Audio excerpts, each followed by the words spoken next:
The Black Business Expo's mission is to raise funds for high school seniors going to college or K-12 entrepreneurs.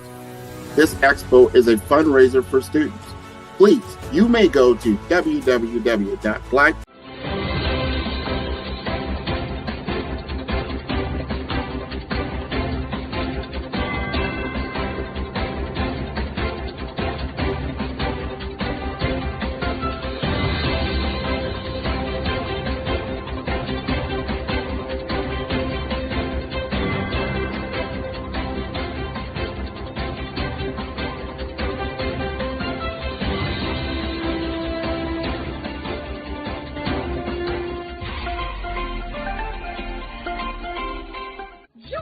Dr. Eric Kelly III and a host of phenomenal speakers from all around the globe for this 7-day virtual event that you don't want to miss.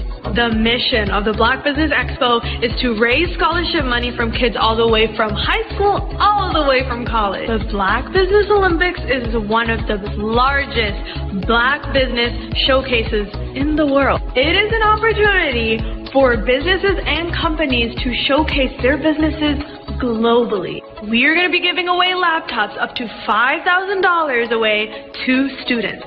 Again, I'm Olivia Appleberry, the founder of 2 Cents Finance and one of the speakers for the expo. I am so excited to see you there. For more info, go to www.blackbusinessexpousa.com or call 919-308-9090 and hope to see you there.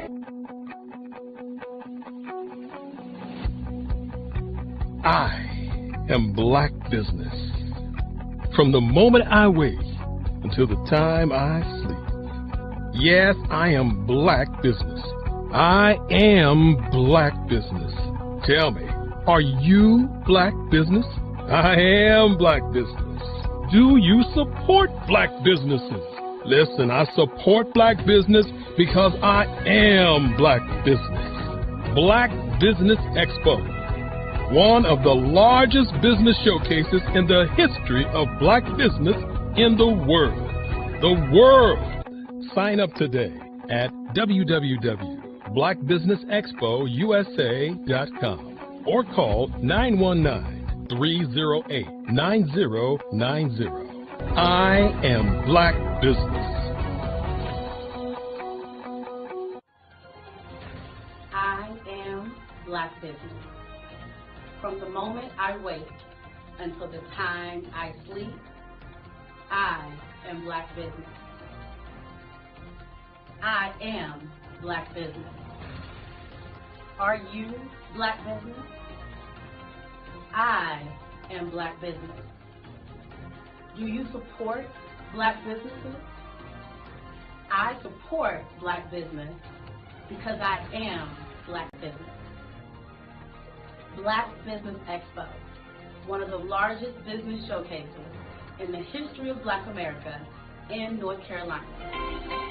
Join Dr. Eric Kelly III and a host of phenomenal speakers from all around the globe for this 7-day virtual event that you don't want to miss. The mission of the Black Business Expo is to raise scholarship money from kids all the way from high school all the way from college. The Black Business Olympics is one of the largest Black business showcases in the world. It is an opportunity for businesses and companies to showcase their businesses globally. We are going to be giving away laptops up to $5,000 away to students. Again, I'm Olivia Appleberry, the founder of 2 Cents Finance and one of the speakers for the expo. I am so excited to see you there. For more info, go to www.blackbusinessexpousa.com or call 919-308-9090 and hope to see you there. I am Black Business. From the moment I wake until the time I sleep. Yes, I am Black Business. I am Black Business. Tell me, are you Black Business? Black Business Expo, one of the largest business showcases in the history of Black business in the world.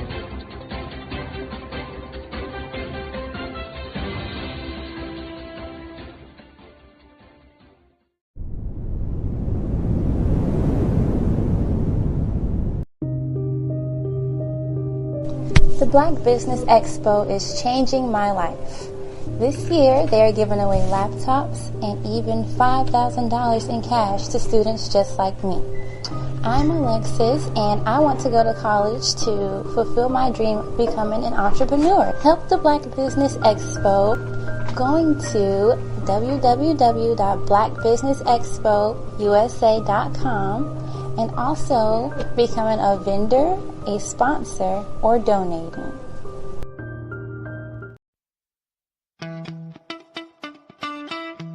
How many times have you been asked to help someone you didn't even know, a student, a business entrepreneur, or did you ever even ask, where did they end up? That business, that friend, that entrepreneur. Well, just maybe they ended up in a gang, bankrupt, homeless, or worse, dead. Maybe they turned to crime, drugs, and alcohol. Did you ever wonder? Did you destroy their dream, or was your life always so easy?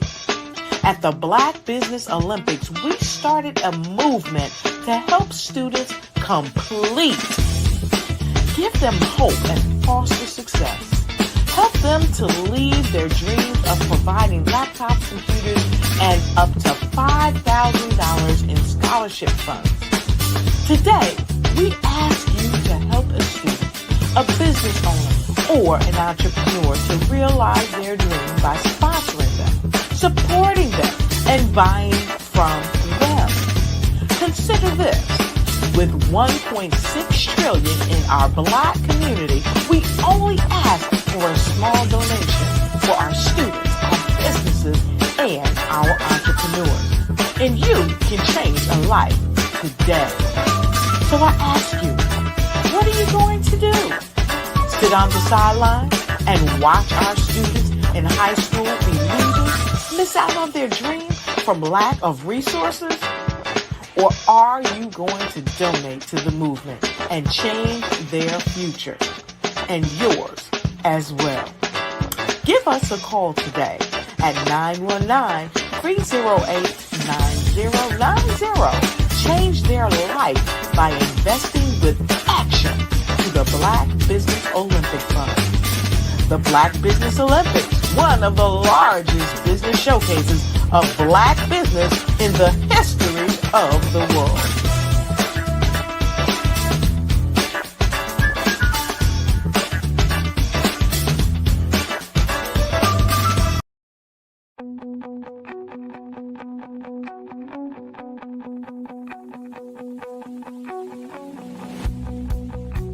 I am Black business.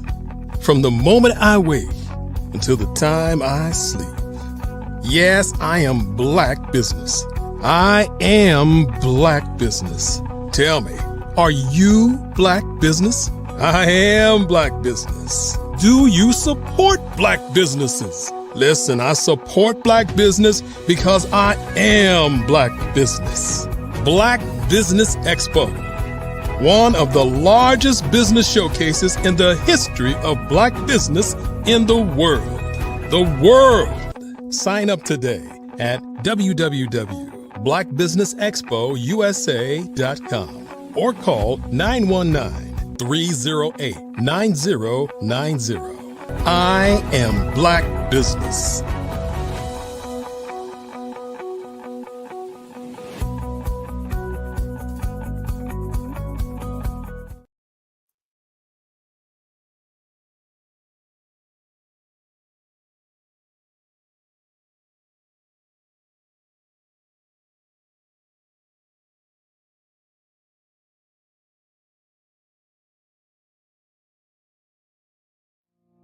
Did you know that approximately 333.34 million businesses exist today, according to a report from 2021. And you may be one of those businesses, or maybe you're not in the business market yet, but you're aspiring to be a business owner. Well, guess what? You're in the right place at the right time. Because let's face it, everything is about timing and opportunity. Hi, my name is Dr. Lotus Richey, and I'm the CEO and founder of the Lotus Richey Coaching and Consulting LLC, along with the Lotus Richey Ignite Show. 15 minutes of success with Dr. Lotus Richey, as well as books to boom your business and bring who you are. And today, I want to bring this amazing message to you about Good day, business owners, entrepreneurs, thought leaders, and corporations. Welcome to the Black Business Network. My name is Margie McLean, and I am your business moderator for this edition of the Black Business Network. The Black Business Network is a 24-hour business network showcasing Black businesses, Black owners, entrepreneurs, and thought leaders worldwide. We have speakers from North Carolina, London, Singapore, Africa, Japan, and cities all over the United States. The Black Business Network is a global community sharing its business knowledge to empower, inspire, and educate businesses about business. Today, we have Ms. Shatur Porte. Shatur Porte is an international speaker, author, and Goldman Sachs 1 million Black woman, Black in Business scholar. As the founder of School Council on Wheels, LLC, she is dedicated to empowering her youth through mental health wellness, student success, and leadership development. With a passion for making a lasting impact, Shatur is transforming the way young minds thrive. I present to you Ms. Portier. Hello. Hello, welcome. How are you? I'm doing well. It is Winning Wednesday, so happy Winning Wednesday. How are you? I'm doing wonderful, and I love that. Winning Wednesday. I'm going to have to use that. My own platform. I'm still in that. I'm just going to let you know. It's okay. So welcome. And Genius is coming, and we'll see you on the other side, but we are already on this side. So can you tell us a little bit about your business and what you do? Well, first, thank you, Black Business Networks, for having me. I'm Shatur Porte from Red Bank, New Jersey. My business, School Counselor on Wheels, is an international consulting company business where we travel the world to be able to impact lives of youth and students all over the world and the professionals and educators who support them.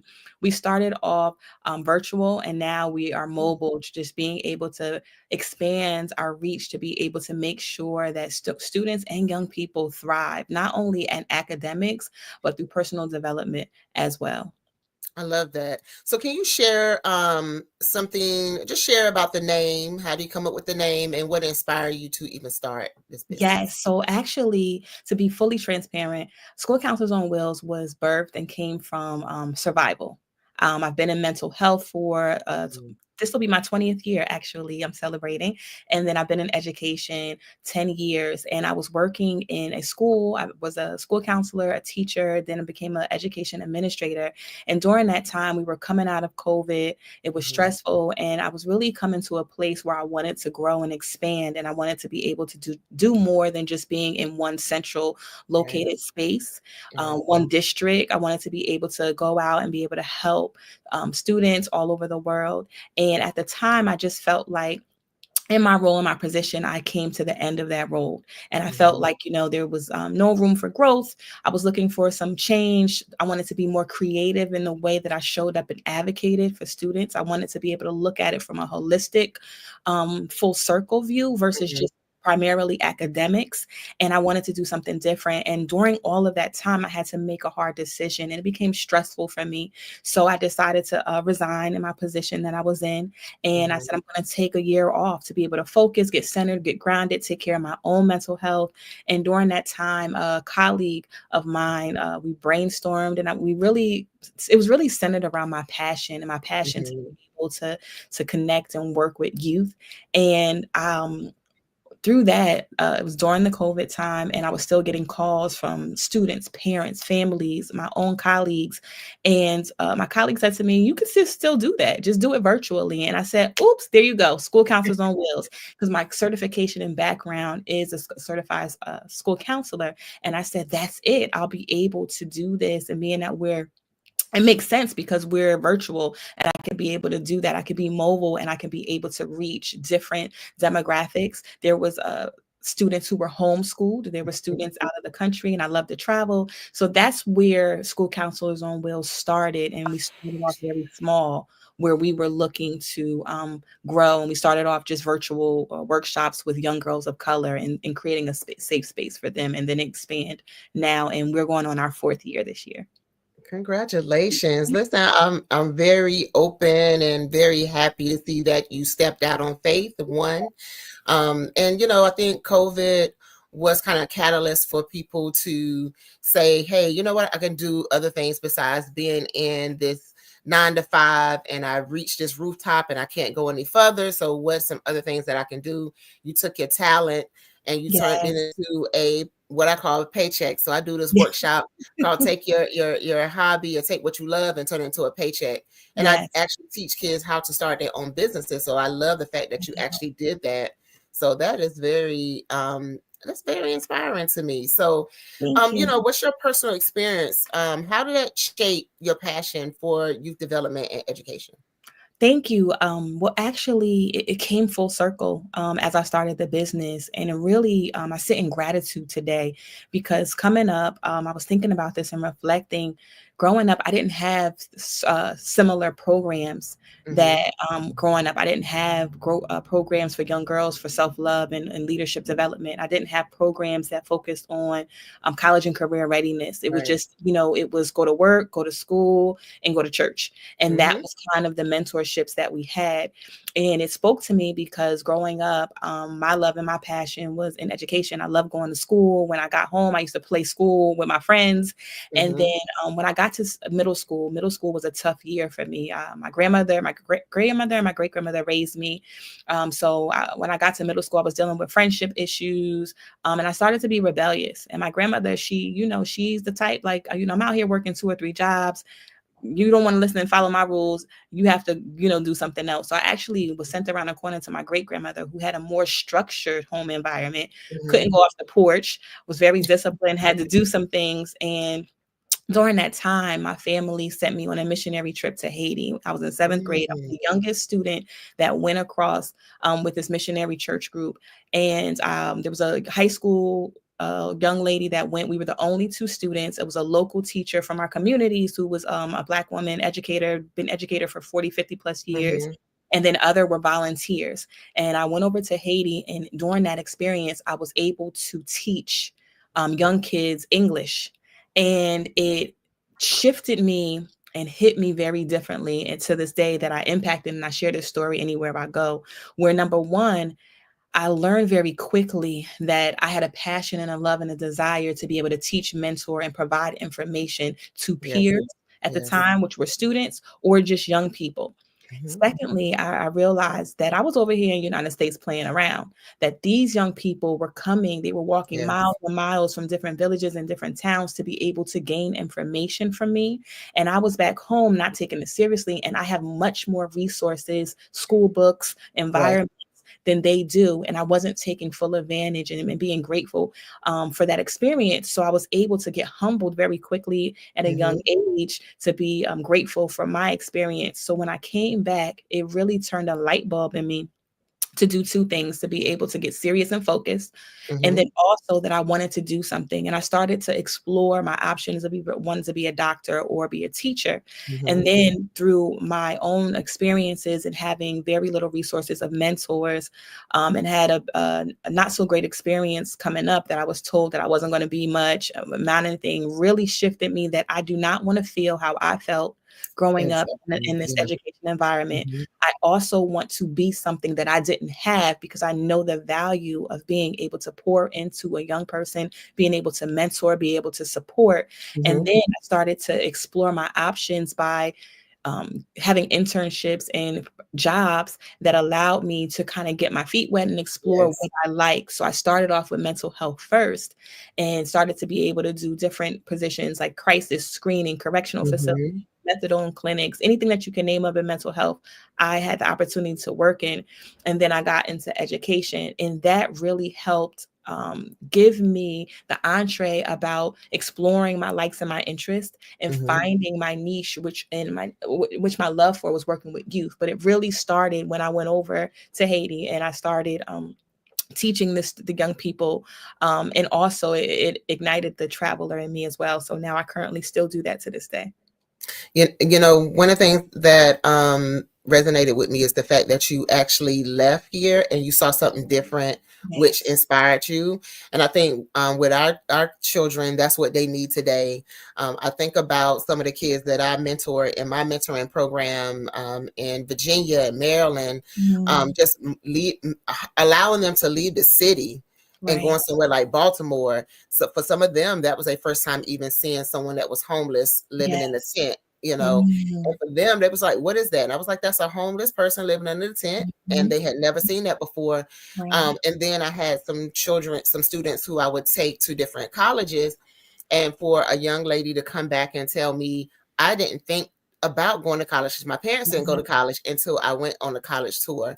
And this young lady is doing very well for herself now. And so I think those experiences make a difference, and having someone in your life that could give those experiences to you, that's very, very important. So I think that is great. And just to have someone that you look up to. I think about it, I look up to, and that is a person who, you know, they structured the way I taught because of this one teacher. And every time I see her, I let her know, you are the reason why I became a teacher. The way I teach is basically shaped after you. And so we definitely need that when it comes to our youth. What is the mission of School Council on Wheels? Yes, our mission is student success. It really is about the student success, but through a holistic. So we look at not only just academics and making sure that students and young people are thriving successfully in academics, but our mission is to look at our key pillars. And that first is mental health awareness. If you're not feeling good, you're not going to show up and be bold, be bright, and be amazing. You have to really check in yourself. And we want to make sure that mentally and emotionally that our young people are doing all right. Because life is life. You know what I mean? I know what I had to deal with growing up. And I know that we, just even as we are, you know, continuing this journey, that I've witnessed many of my students and my young people working at an early age. I know I started working at 14, but, you know, working the level of responsibility sometimes that's the pressures, whether it's voluntary or involuntary, that we have to manage is difficult. And there's no space to be able, or time to be able to process that or talk about it or release that. So making sure that you know what self-care is, you know what self-love is, you know what, like, you know, I always say it's okay to say you're not feeling well. It's okay to say no, you know, it's a complete sentence. So, you know, being able to check in and to be able to see how we are doing. We also look at, which is key, is that we create and we build, we call them leaders, right? Dope leaders. So we make sure that we are instilling not only leadership within themselves, but how are they going to show up and show out in their community? What is their legacy? How are they going to brand themselves, not only being amazing in what they do, but how are you going to give back and show up, whether it's a business owner, whether it's working in your community or traveling the world? Like, how are you going to be a leader? So you're going to feel well, feel good, your mental health and wellness is in check, and you're always monitoring that.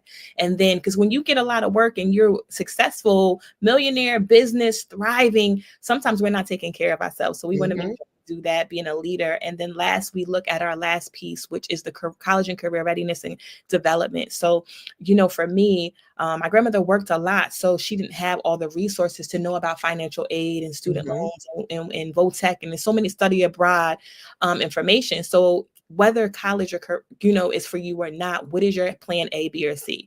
And being able to start looking at that. And I think we need to continue to start looking at that as a younger age. Growing up, being asked, what do you want to be when you grow up, right? And we ask that when we're younger, kindergarten, first grade. And I might say, I want to be a superstar. I want to be a Power Ranger. People laugh at that, but really letting young people have the freedom to explore and dream. And then if that's something that they're really passionate in, let's nurture those conversations so that by the time they get into grammar school, middle school, high school, that they're more prepared in that, and really being able to create a space and environment to get them to explore and say, okay, if that's really what you want to do, how can we support and give the resources? So we have what I like to call courageous conversations about what's next. And I have this program called Don't Fumble the Bag. So making sure that you get all the tools and things you need so that you can make sure when you go out here and you show up that you have a good foundation. You're going to learn across the way. I never thought in a million years that I would leave education and become a business owner. Like I said earlier, I started out of survival. So I didn't know that, but I was able to have a great foundation of mental health, wellness, my education, so that when I went into environments and was able to observe and support, I knew what things look like. I knew how to be able to support in crisis situations and strategies. So we really take all those key things when we're working with our young people and be able to put together action plans and groups and services and resources to be able to help them be successful and have bigger conversations at an early age, and letting them know that they can do anything they put their mind to. But it requires a level of seriousness, discipline, focus, and hard work that they have to be committed to continue. So our mission is to be able to create a space of personal development so they can be able to experience those key pillars and then be able to show up and be successful in those areas. I love that. You done answered about 3 of the questions I was getting ready to ask you. I love it. You just went through it. Yes. And I love what I hear because even though I have the coaching that you see behind me, the coaching business, I also have a nonprofit. And it's just funny how a lot of the things that you are saying is things that I do with my nonprofit as well. I work with this sorority, I think it was Eta Phi Beta, I believe it is. And they did a non-traditional careers fair out in Greensboro, and we did it online. So I talked with the past president about if I could bring it here in Fayetteville. She said, yes, please. Yes. So I want to kind of bring those non-traditional, is a young man that can be a nurse, and traditionally it's a female. We have women who are farmers. We have women who are construction owners. So we can let young ladies know they can do something that's non-traditional and still start their own business. And so I love that. I'm definitely going to have to get with you at the end. Of course. I would love to work with you on this. I would love that. Thank you, Margie. So can you share some of the highlights, success stories that have impacted your program? Yes, I would say this past year, I'm so proud and excited. So one of the other offers that we have with School Counselors on Wheels, in addition to working with the young people and the students, is we also work with educators, professionals, but any professional that's showing up and doing great work with youth, we like to partner with you. So one of the services that we provide is mentorship and consultant. And we were able to go into a district, it was a charter school, and work with their senior class. So what that looks like is I come in at the beginning of the year and I do 2 things. So I offer leadership and development seminars. So every week I'm going in for about 3 hours to teach and provide seminars through the key pillars that we talked about earlier with young people, and really getting them prepared for what's next as they graduate.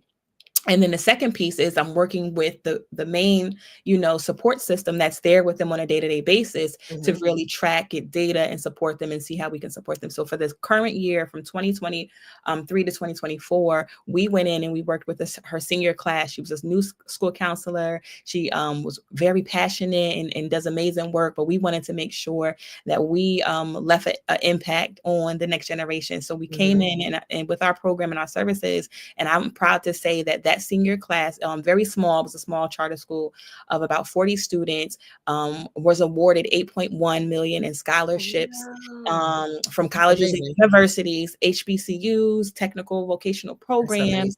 And then we were also to be able to each one of the students was able to get at least 3 or more college acceptances, to universities or programs. One of my favorite success stories is being able to work with students who I've seen them through the different periods of their lives. So seeing them in middle school or elementary school, and going into high school, and now being able to stay connected and being able to get the check-ins through college. And one of the young ladies, she's doing very well. She got 18 or 19 college acceptances. She got almost $1 million in scholarships, doing very well, but also checking back and saying, Miss Forte, you was right. We didn't want to listen then, but it's hard here, so being able to get the testimonies or hearing, I think my favorites, and not that you have favorite, but you love hearing when they come back. But I would say that the key testimonies is really hearing now as they're young adults, and whether they graduated from school or they transitioned,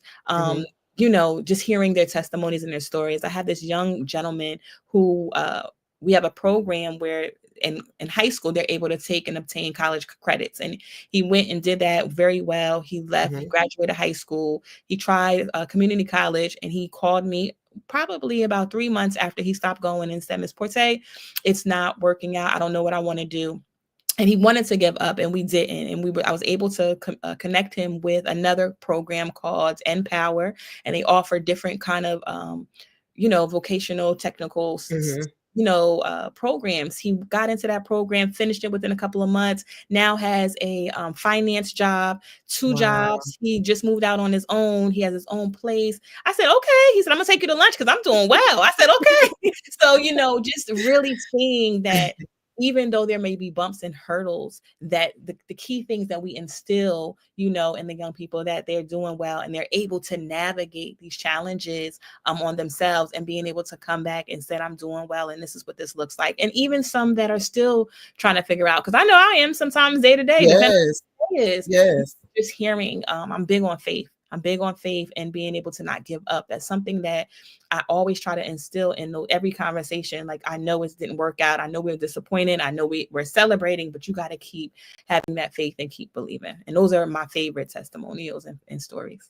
I love the fact that you had to step out on faith and leave the education, because sometimes being in education can kind of limit us.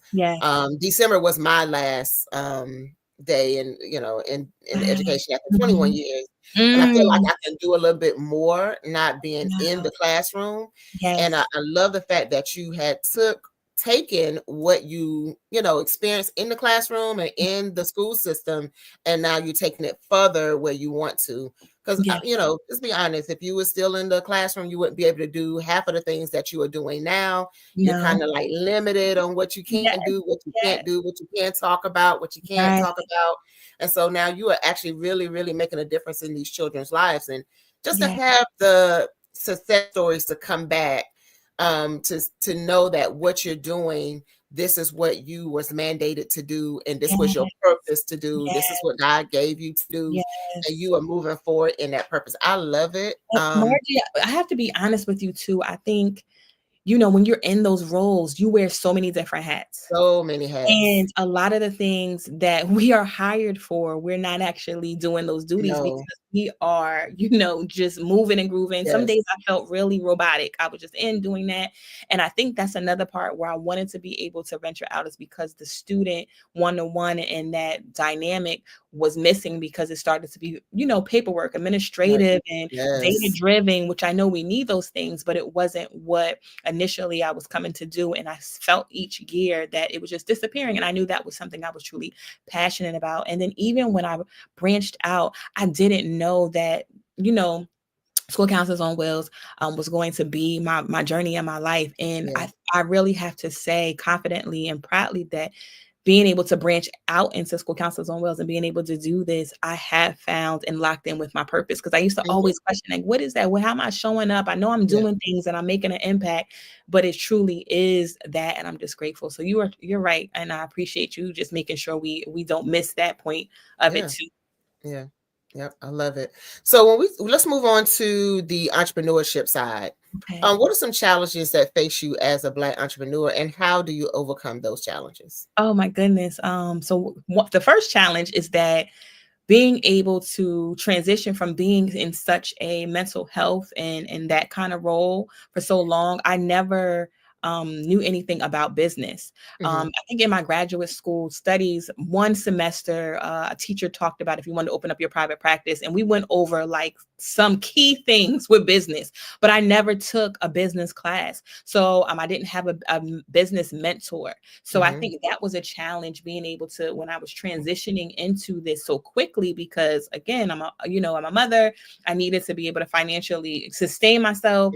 So I'm learning as I go. And I think that was a big challenge, because when you're going as a business, you getting all this information, you have to do this, you have to do this. And for example, you have to register your business, you have to have operations, you have to build a team, you have to do sales, you have to do marketing, you have all of these things, right? The list goes on. And I'm doing or trying to, find my way through all of this all at the same time when you're starting out as the only person in that business. And I think for me, I was, getting frustrated, feeling challenged, feeling like, did I make a mistake? Because I'm feeling like it's just a lot to take on and to deal with. But I had to also realize that I needed to stop trying to adopt that microwave effect and thinking that I started today and by tomorrow I have to make this $1 million and my business is supposed to be, this big known.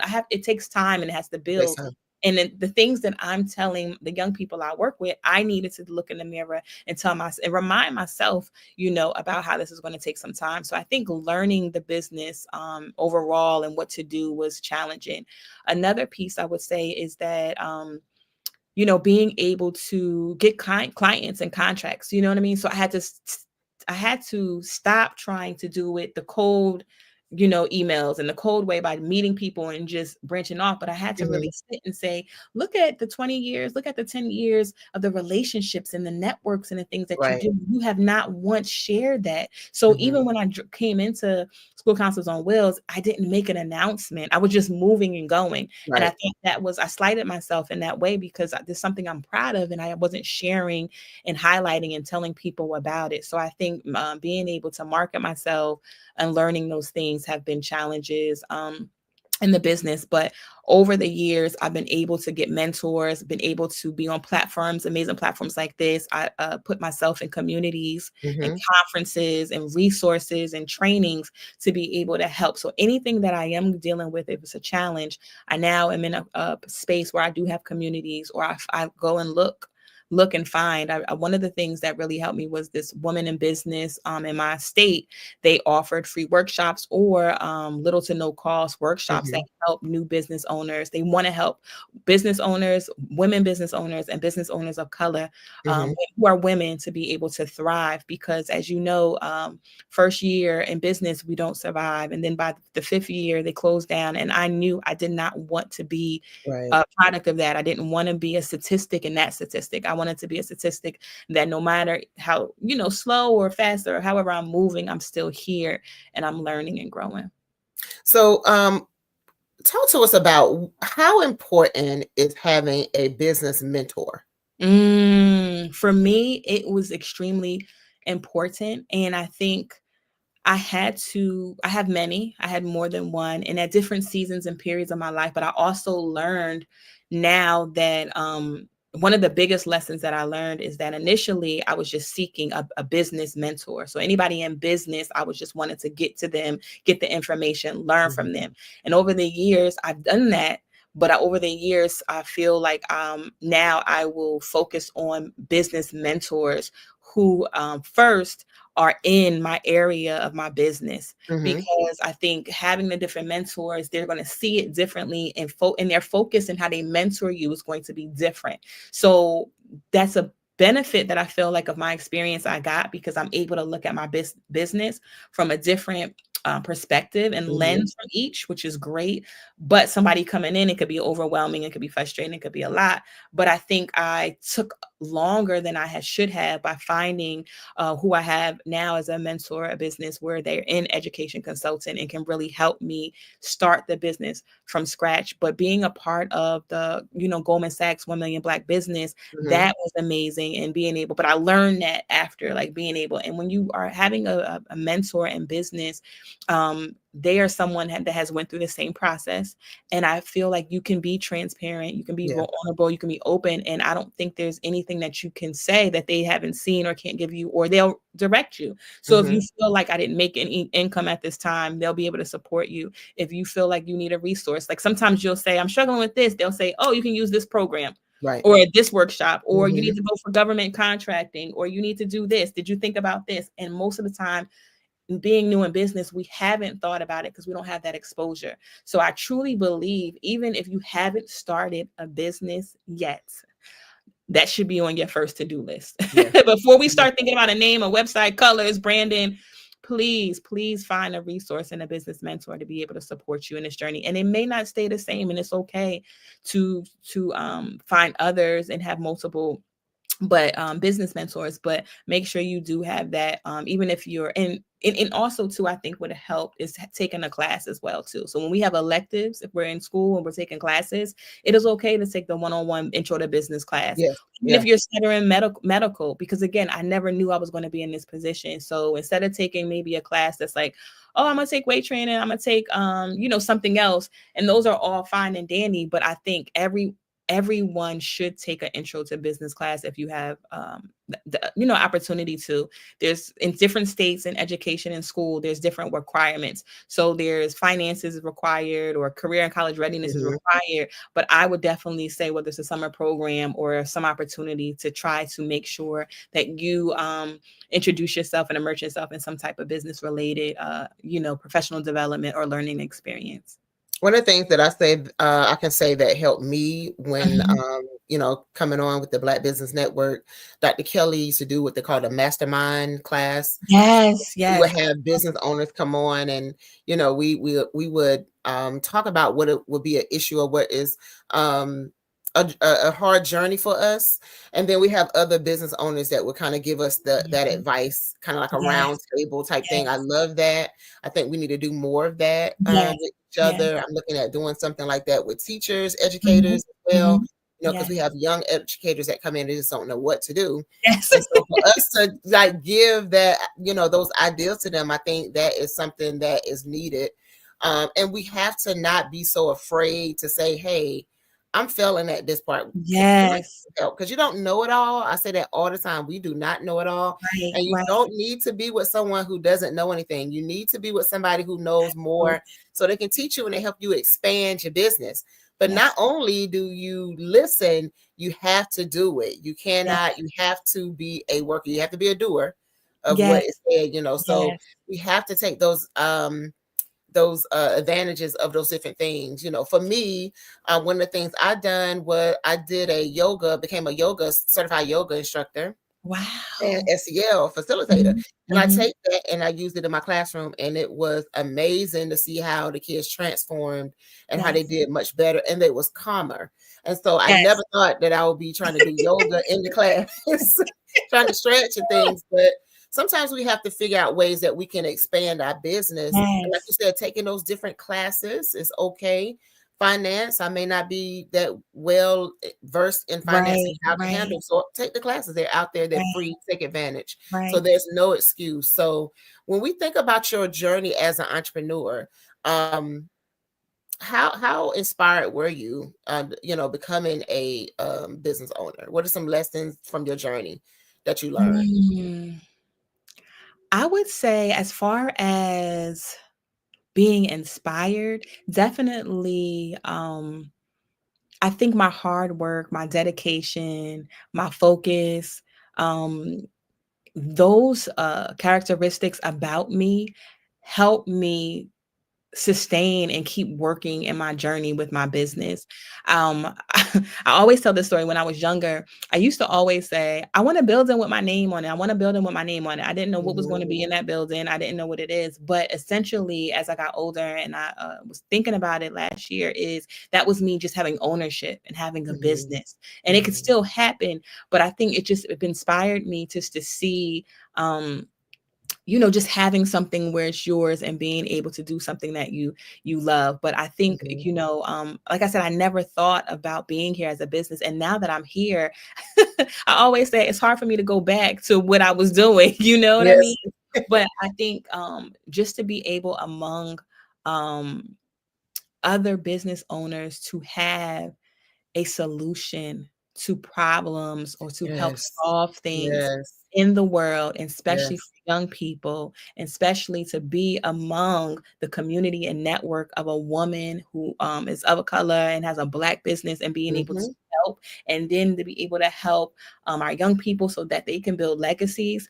To me, that's what inspires me every day. So when I am frustrated, or I am saying, I don't know if this is, because there's times where I said maybe this was just a survival move, and I thought it impulsively, and maybe it's something that I shouldn't do. But each and every time, it's deeply rooted in my purpose and my assignment. I truly believe this is my assignment. So I started in those areas of the school so that I could be able to get here and be able to make more of a global impact. But I truly believe, ever since I was a little girl up until now, this is something that I love to do, and that inspires me to keep going and to expand, to see what's next. So what advice would you give to a future or aspiring entrepreneur? So many, but if I could give one piece of advice that I always share, is two things: to believe in yourself and have faith, no matter what the journey is, how hard it gets. And like you said earlier, to have a mentor, to have a community, even if it's not a bigger community. Sometimes we worry about just have one other person who has expertise and skilled in this, the area that you are looking to do. Because I think sometimes is that we look at people who are doing very, very well, and they may not have done what we're looking to do. So I always tell people is to find community in those who have done what you've done and have been successful for a certain period of time. And then being able to position yourself, whether it's watching a YouTube channel, reaching out, but building community around those positive folks, and being able to have the faith. So I would just say, have faith. It's going to be hard. You're going to have to, work hard, but also finding, community in that area. I think that's very important, to make sure that we find someone who has already done it. Yes. But then when they find someone that already done it, we have to be able to tell the good, the bad, and the ugly side. You can't just tell the good side. Yes, I became this, this overnight. Because what's going to happen is, you tell them the good side, but then when they're starting, they're like, wait a minute, this is not what I thought. And a lot of them fall on the wayside. So you have to be able to tell the good, the bad, and the ugly, so they can say, okay, you're going to see this. Like you said, you're going to start thinking like, is this what I'm supposed to do? And you know what I would say too? Like, people that are going to look, sometimes, I know for me, I didn't get the ugly in the beginning. I felt like I had to invest more to get more information out of them, or it just didn't come out at first. Have your questions. That should be your first meeting with them. So those who are listening and you are going to connect yourself to someone, that should be in your top 5, your top 3. And if you only have 30 seconds, listen, I want to hear about your experience. Can you give me one challenge you had? One good, make sure that's in front of the beginning of your questions to be able to ask, so that you can be able to get something. Because sometimes people have a short time, or you're not able to connect for a long period, or you may only see them once and that's it. So making sure that's a priority question that you're asking for both the good and the bad. So let's talk about, being that you are doing the mental health piece for kids. Let's talk about you. How do you balance being a business owner, a speaker, advocating for youth, trying to have your own life? I don't know if you're married, children. How do you balance work-life balance? I had to learn the hard way. I did have to learn the hard way years ago when I was in mental health and I was working in hospitals and constantly working and working all shifts at all times a day. My health was in jeopardy and I wasn't able to take care of myself as I should. And I realized that I cannot no longer move in this capacity. So one of the things that I had to learn was the first thing was that just because I leave it at work doesn't mean I don't care. I think I was having, guilt, feeling that if I went home and I wasn't still thinking about it, it made me a bad counselor. It made me a bad professional. And that's not the case.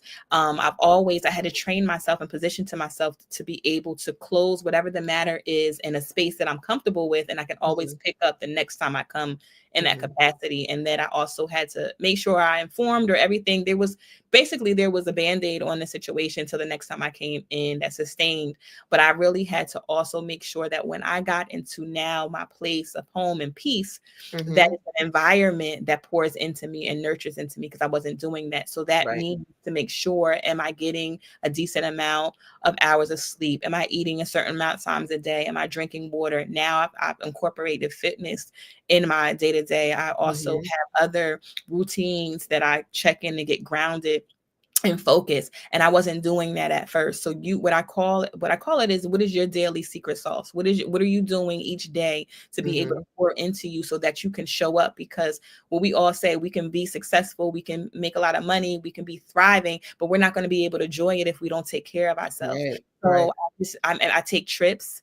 I take time off. I have this thing that I do every year. It's called my DND. It's called my Do Not Disturb. So it's my self-care time where I tune out social media.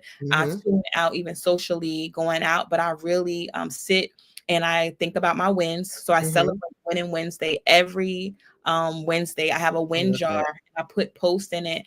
And throughout the year, I check on it throughout the year. And at the end of the year, I pour all of them on the ground and see my wins and say, girl, you did that. And I pour into myself.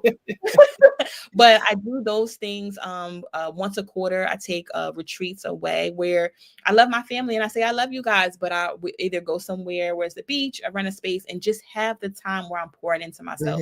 So just really making sure, and if you don't have the funds or be able to do that, how do you create that environment at home? Do you get up before everybody else and do you take a walk? What does your time look like? I also had to separate from technology. So I'll take my phone at night and I put it in a whole different room. So I'm not looking at it. I don't roll over and try to scan. Like, I have the alarm clock on and also make sure that it's loud, because if I got to get up, I have to get up to turn it off. So it works two dual things. But I really make sure that my self-care, my self-love is definitely a priority. And I do a lot of journaling as well. I have to do that win jar. I do the gratitude jar, and I teach that with my self-care and self-love class that I do, and just doing the gratitude. I know for myself, for New Year's, I just got away and went to the beach by myself. And I loved it. It was cold, but at the same time, I needed that. It fills you back up. And you can do, Marjorie, and everybody that's listening, start small on Wednesday in the morning. Get a Post-it, get a jar, and write one win and put it in a jar. But what I do is I take a longer Post-it and I write all the wins for the week, whether I exercise, whether, like, my win this morning was being on the Black Olympics and the Black Business Network. So I put that in the jar this morning to be able to celebrate that, because that's a big accomplishment. But always, and I think once it does two things, you're celebrating yourself, you're acknowledging, but you're also pouring into yourself in that way where it doesn't have to be, monetary or materialistic, but it's also building this confidence and this self-love for yourself through an activity such as that. And it's good to have those wins, because sometimes, in business and day to day with life, and as we said, sometimes we think we haven't done enough. I know I can be that way. We can be very hard on ourselves. And then when we look back, we're like, wait a minute, girl, like you said, I did that. Oh, I did that. Right? I did do that, And so it's very, and sometimes we look at other people and because they've done so much and we had this one thing, but still that's one thing you possibly was working on for 5 years and you finally got it done. Right. Yeah, I absolutely love that. And, even like you said, if you don't have the money, you need to be intentional So Yes, if you that know is you it. want to get away, put Yes. away $5 or so, or have a Yes. bank account that you do not see, and you put a little bit of money in there, and Yes. that is your getaway, your D&D bank account. Yes. Do not I love that. I love that. D&D. I'm telling you, I'm taking these nuggets. Yes, And yes. I'm taking these nuggets. I'm telling you, I'm Yes, taking these yes. nuggets. So I'm gonna call. That's what I'm calling it. Do not disturb. Bank account. I Getaway. love it. I love that. So, when we talk about also work to life balance, how do you speak to maybe your family members to let them know? Because sometimes that can be hard. Because we say, "Hey, listen, I just need time. I just need time," and sometimes they take it personal, like, "Hey, you tired of it?" No, I just need my own space. How do you relay that to your family and friends? Yes, we just got better at this the last 2 years, but this last DNZ was better. So my immediate family, they see how much I do, but they also interpret that as two things: that she's superwoman and she could do things, but it also doesn't apply to me. Like, that's just this work, everybody else, but I can pull from her too. And I had to realize that no matter who's pulling, it's energy that's coming out of me that I need to find time, solo time to pour back into myself. So with the family, I had a conversation, and it's not as nice and as calm and as how you make it. They do take it personal, and I always just start the conversation is, you know what, I'm embracing this new journey. I'm focusing on my wellness, and I just need to pour in some time. So I'm going to set up these times of day where this is the time that I'm just my quiet time. Right. And it just means from anyone, I'm just not being able to take calls or during these times, or, after 8 a.m. we can definitely whatever. After 8 p.m. I'm more on that quiet zone, that quiet, mode, I call it, to focus on. My friends, you got to be creative. Different friends require different conversations. So I had to just have conversations and say, listen, I'm going on to this journey. I had a impactful year. I'm in mental health. I do things, and it requires to pull a lot of energy from me, and I just need some time. Some friends was like, so you're not going to talk to me? But what if they just could not take it. And even during that time, there was one friend that they just kept texting and calling. And I also had to say, you know what, I need to stand strong on my boundaries, because if I am responding at everything, I'm not respecting myself or showing them, what I'm asking for, and to respect that. So it's definitely hard, but they see how much brighter and how well rested I'm coming from. So they see that it works, and they say, oh, I need to do this too. But it's just hard. And I think it's just constantly reminding, and you can definitely do it in a non-intimidating way. And you just have to say, you know what, for me to just be better, to be able to show up for my friends and my family, I deserve this time. Not even I need, because sometimes when you say you need, everybody takes, I need this too. I have to say I deserve. And part of my self-love and my journey and deserving is I have to do this. And as my friend, and I know you love and you support me, I know as my family you support me, right? You know what I mean? This is how you can support me, and showing it. This is what this looks like, and I have to give examples, you know what I mean? During this time, this is what this looked like. Even my son, I had to say, I love you, but I need some time. Right. And I also help him model that he deserves that too. Yes. So I always try to do fun. I'm always doing creative ways. So I'll be like, all right, it's 5 o'clock. All right, let's go no quiet mode, so that he's feeling part of the journey and not excluded, that he has his own time as well. So I love how you building that generational, we say generational wealth, generational mental health. Mental health. Love that. That's a different, listen, we can keep going and talking about that by ourselves. When you said that, I was like, oh man, that's a whole different workshop. It's a whole different session, because it's hard. Yes. Because I have a 4-year-old, and for me, my goddaughter, so for me, it was just hard coming from work and all the stresses that you have, and then coming home, and you just need that time. I mean, it got to the point where I just sit in the parking lot for a little bit, or I pick up from daycare. I'll sit in the parking lot. Sometimes I fall asleep. I mean, it had gotten so bad. One of the parents is a police officer, and she came knocking on the door like, "You okay?" So one of the parents, but you just need that time, that quiet time for a little bit, and then go back into mommy mode. So, and Margie, those car sits, come on, everybody that's listening, those car sits, you think you sit for 15 minutes, it's been 2 hours, baby. I needed that. Just, sometimes we don't. And then, whether we know it or not, when we talk about mental health, those stresses from work, you want that time, but then your kids want your time, and then you get a little frustrated with them and they don't understand it. And so for me, I just knew that it was just time for me to move on. So I went and, project that to her, and, I feel a lot better. So one of the things too, Margie, I want to say too, is that I have a book to you guys. It's called I Forgive Myself for Forgiving Myself. I love that. Yep. And it's a self-love journal, and there's a prompt. So one of the prompts that was for the other day said, so it starts off with an affirmation for the reader, and then it's a prompt to help you reflect on it. So the prompt is, I am healthy. And then, the affirmation is, I am healthy. And then the prompt is, I will be mindful in making sure, and you fill in the blank. What are you going to be mindful of? Are you going to be going on, to bed on time, pouring into yourself? And then right after, there is a quote that really, affirms what you just said. So it says, create an invite only space for your life. So don't have everybody have access to you. You need to be able to check, and I call it my inventory checklist, where I'm evaluating people, places, and things, because the same people can't have access. I don't go to the same places I was going to when I was 18 and doing things, and I don't, digest or take in the same things I used to. So I'm not drinking soda and juice anymore, or I'm not, you know what I mean? I don't watch Love and Hip Hop anymore. You know what I mean? I'm watching things. I'm gonna be honest, y'all. I'm not doing the things that I used to do, because I had to create an environment and space that's nurturing for my mental health. Oh man, listen, I could keep going. I was looking for the cue from Dr. Kelly. He haven't given the cue yet, but I'm like, oh my God, I could keep talking to you. We finished it up. So I'm like, I just need your contact information, because I'm actually putting together my next women's conference, which you want to call that Wait to Excel.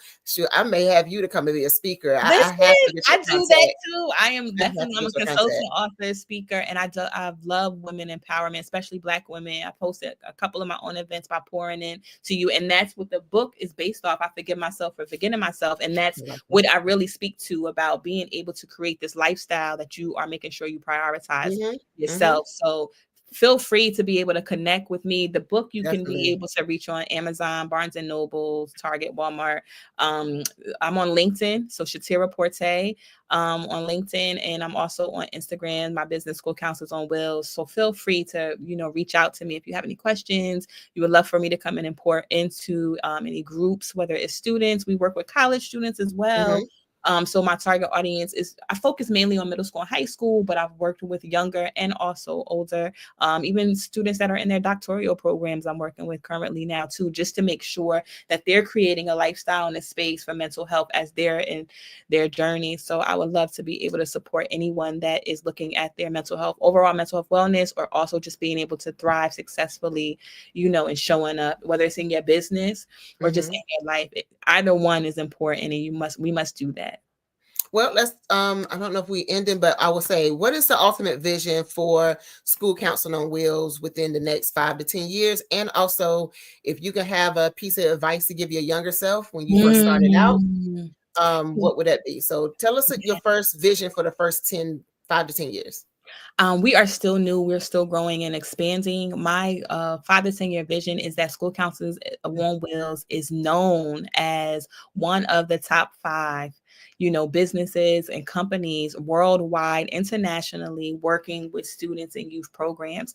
I had the pleasure, I went to Ghana in July with a Women CEO Project. And during that time, I was able to meet wonderful advocates and professionals that work with youth in Ghana. And I was able to be one of their keynote speakers in October for a conference for all over the world, platforms such as this.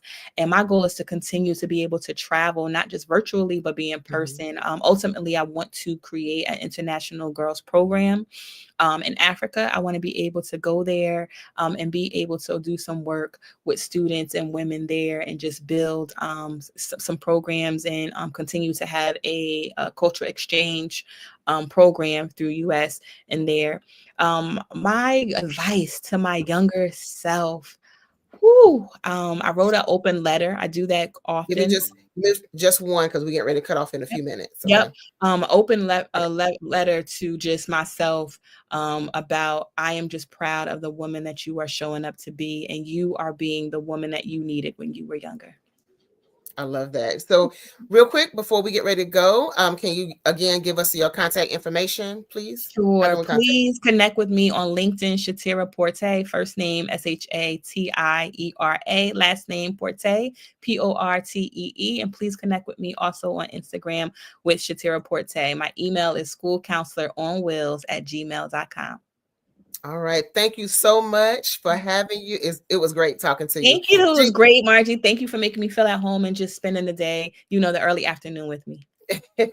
Jesus comment, and I'll see you on the other side. Thank you. Yes.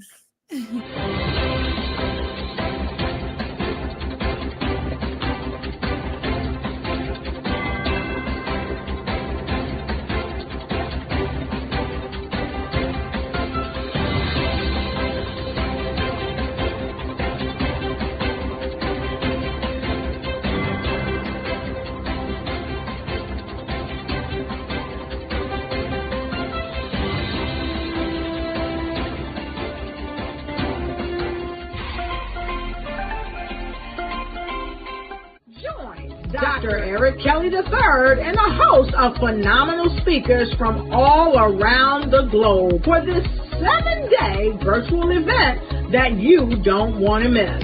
The mission of the Black Business Expo is to raise scholarship money from kids all the way from high school, all the way from college. The Black Business Olympics is one of the largest Black business showcases in the world. It is an opportunity for businesses and companies to showcase their businesses globally. We are going to be giving away laptops up to $5,000 away to students.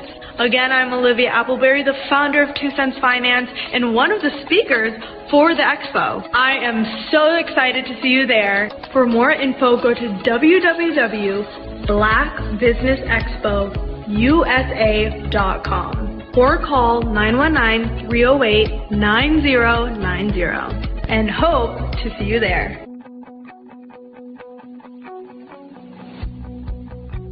I am Black Business.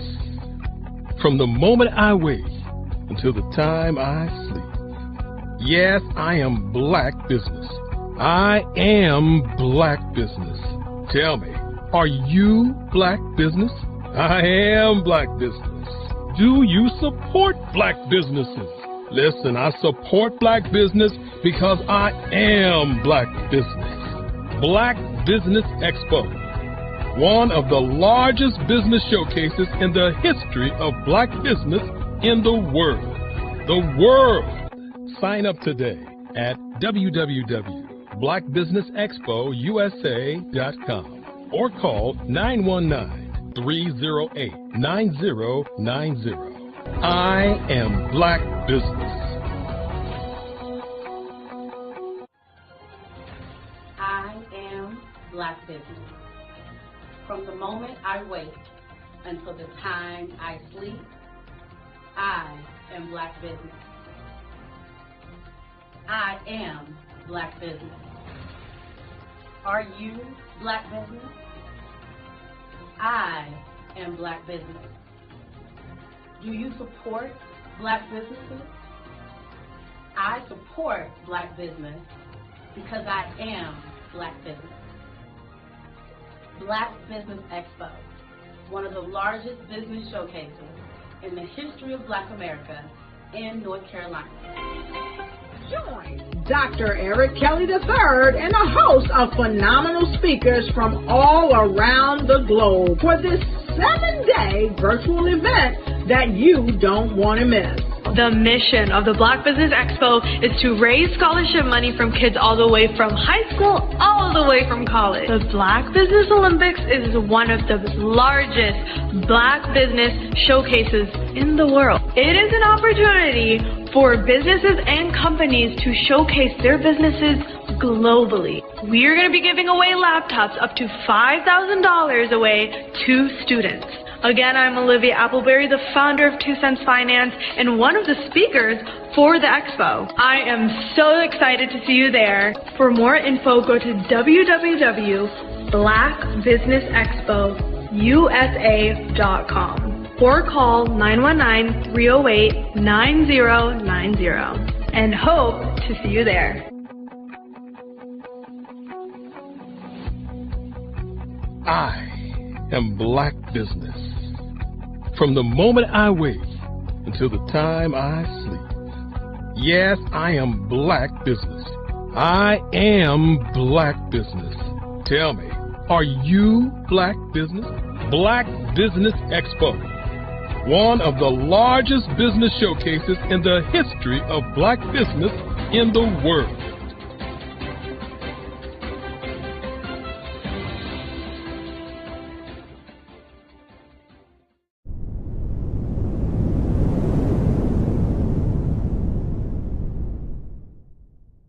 The Black Business Expo's mission is to raise funds for high school seniors going to college or K through 12 entrepreneurs. This expo is a fundraiser for students. Please, you may go to www.blackbusinessexpousa.com to donate to the scholarship fund or use the Cash App at $BBXUSA. Our goal is to give laptops and up to $5,000 to 10 students. Students can register online at www.blackbusinessexpousa.com. Every dollar counts. Please donate to the Black Business Expo USA Scholarship Fund.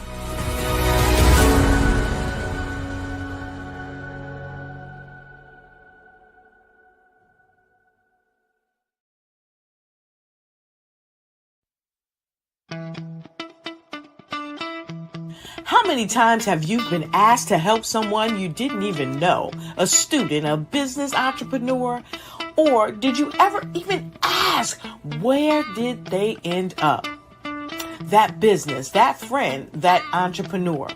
Well, just maybe they ended up in a gang, bankrupt, homeless, or worse, dead. Maybe they turned to crime, drugs, and alcohol. Did you ever wonder? Did you destroy their dream, or was your life always so easy? At the Black Business Olympics, we started a movement to help students complete. Give them hope and foster success. Help them to leave their dreams of providing laptops, computers, and up to $5,000 in scholarship funds. Today, we ask you to help a student, a business owner, or an entrepreneur to realize their dream by sponsoring them, supporting them, and buying from them. Consider this. With $1.6 trillion in our Black community, we only ask for a small donation for our students, our businesses, and our entrepreneurs. And you can change a life today. So I ask you, what are you going to do? Sit on the sideline and watch our students in high school be losers, miss out on their dream from lack of resources? Or are you going to donate to the movement and change their future and yours as well? Give us a call today at 919-308-9090. Change their life by investing with action to the Black Business Olympic Fund. The Black Business Olympics, one of the largest business showcases of Black business in the history of the world.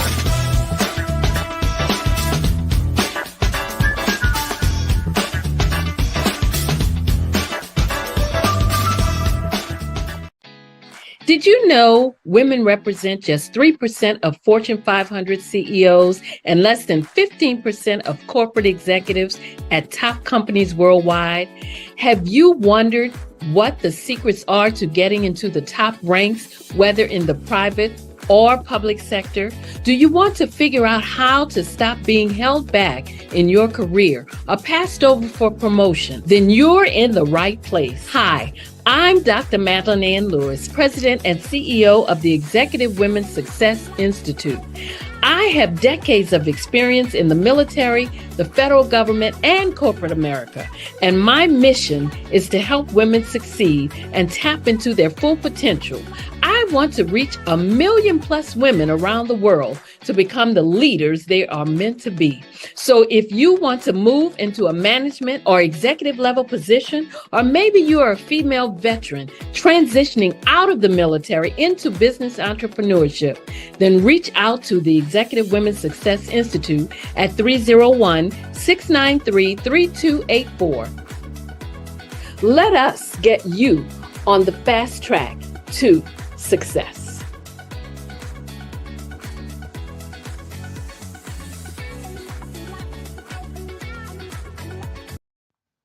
Genius is common, and my genius is nutritional strategy. I am Shawnee Smith, the owner and creator of Can Do Spice.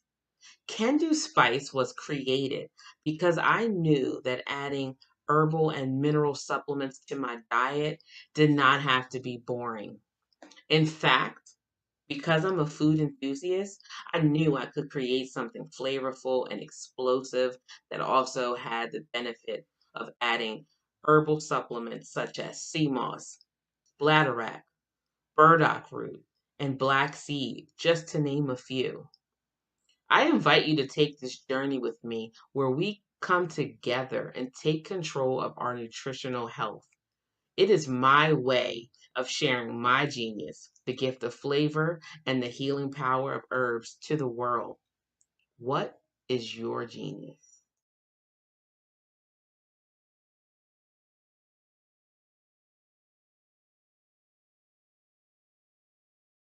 I'm Ramon Ray, founder of Smart Hustle Magazine and smallbiztechnology.com. Over the past few years, we've seen the growth of existing and new initiatives focused on financial inclusion, building global networks, and reducing the wealth gap in response to the idea there's not enough seats at the table. Whether their outcomes are to increase the representation of Black executives on corporate boards, ensure an inclusive global economy, or to create new U.S. African commercial pathways, the strategies are often carried out by separate programs. The question is, should they be?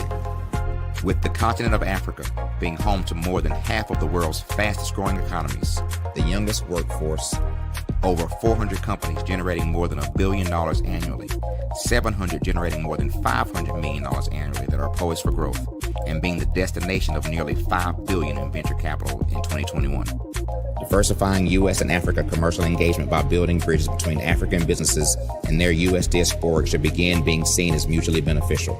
From helping to reduce Africa's enormous capital gap to catalyzing two-way trade opportunities, the COVID-19 global pandemic hopefully has taught us that global challenges and opportunities are more interconnected than we thought. During the pandemic, African companies like Unicorn Flutterwave, insurance provider Reliance Health, ride-hailing app Yasir, and 54Gene, the continent's first bank of DNA on people of African descent, proved that when African companies have access to networks, capital, and information, they grow big, grow fast, and create solutions that are valuable to the world. This is why Be Direct was created.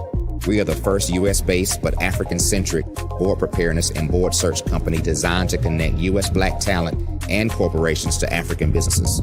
Unique and fundamental to Be Direct's success is our process of helping board candidates adapt their experience and networks to an African context before they're connected to high-growth companies that are looking to locally and globally scale. From our focus groups with African business execs and government leaders, we don't ignore the sentiment that business is easy, but people are hard. Having a pool of board candidates with hard-to-access networks and extensive experience across the business life cycle, including successfully raising capital, is table stakes for an initiative like this. So yes, we have that. But corporate or entrepreneurial success in the U.S. does not guarantee success in Africa. Developed alongside industry partners on the continent, our training program, Be Direct Prep, is designed to transpose their experience to create cultural comfort, understanding, and a commitment to helping businesses in Africa scale. Our board governance sessions are African, continental, and country specific, integrated with cultural awareness and dexterity training. Masterclasses led by African industry execs and mentoring and coaching from African continental-based facilitators. But even more unique to Be Direct Prep, we cap off our training program with an immersion trip to help candidates that have not been to Africa before see and feel Africa's complexity and opportunity from African soil. We all know traditional network-based board placement has historically left a lot of us out of ever really being in the paid board pipeline. Our strategy supports the work of many great organizations that are successfully filling seats at U.S. board tables by creating more tables for those that are still left on the sideline. It's time to start seeing the role and value of U.S. Black talent and businesses on the continent of Africa differently. Old perceptions and habits limit economic inclusion. Let's transition Black talent and the African businesses they will support from the periphery of the global economy to its core.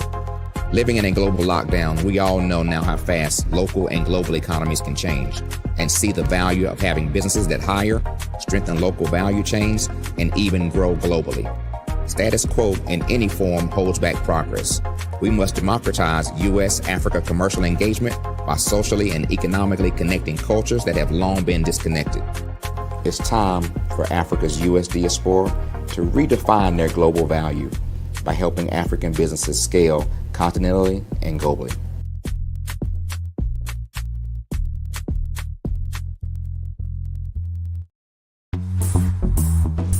Attention all entrepreneurs and companies. Are you looking for reliable and efficient virtual assistants and back office support to help you manage your business tasks? Look no further than Superwoman Business Services. Our team of virtual assistants provides a full range of administrative support services, including operations management, social media marketing, and much more. We also offer website design services to help you create a professional online presence that reflects your unique brand. In addition to administrative support and website design, we offer business development and structuring services to help you grow your business and achieve your goals. We'll work closely with you to identify areas of improvement and develop a customized plan to help you reach your full potential. At Superwoman Business Services, we understand that running a business can be overwhelming and time-consuming. That's why we're here to help you fly high and achieve success. Our virtual assistants are highly skilled, experienced, and dedicated to providing you with the support you need to thrive. Come fly with us and take your business to new heights. Let us help you become the superhero entrepreneur you are meant to be.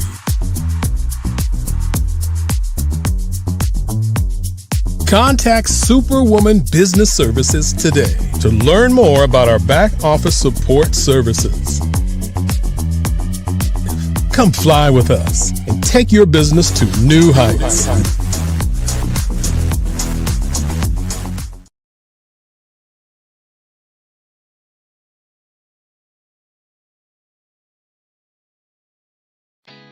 Did you know women represent just 3% of Fortune 500 CEOs and less than 15% of corporate executives at top companies worldwide? Have you wondered what the secrets are to getting into the top ranks, whether in the private or public sector? Do you want to figure out how to stop being held back in your career or passed over for promotion? Then you're in the right place. Hi, I'm Dr. Madeline Ann Lewis, President and CEO of the Executive Women's Success Institute. I have decades of experience in the military, the federal government, and corporate America, and my mission is to help women succeed and tap into their full potential. I want to reach 1 million plus women around the world to become the leaders they are meant to be. So if you want to move into a management or executive level position, or maybe you are a female veteran transitioning out of the military into business entrepreneurship, then reach out to the Executive Women's Success Institute at 301-693-3284. Let us get you on the fast track to success.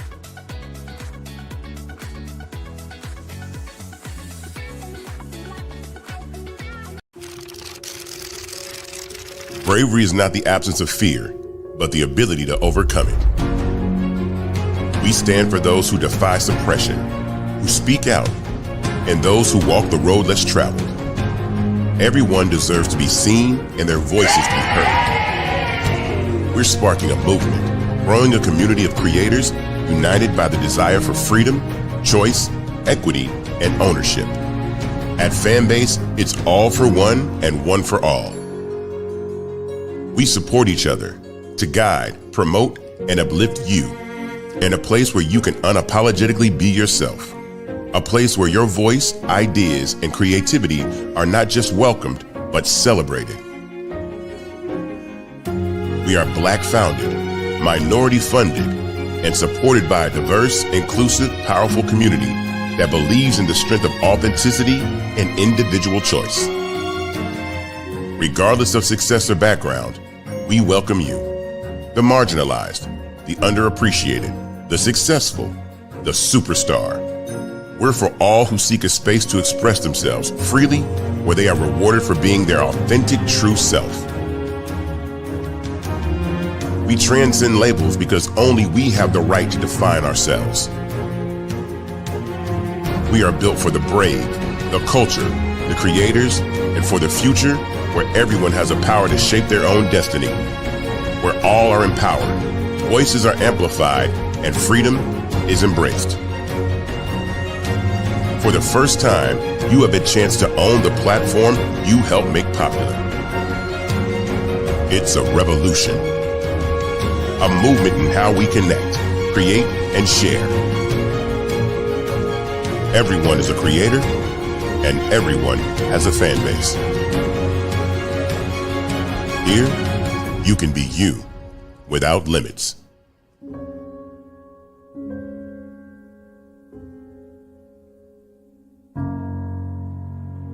I was born in a little village on the island of Haiti. Many deadly diseases pounded me.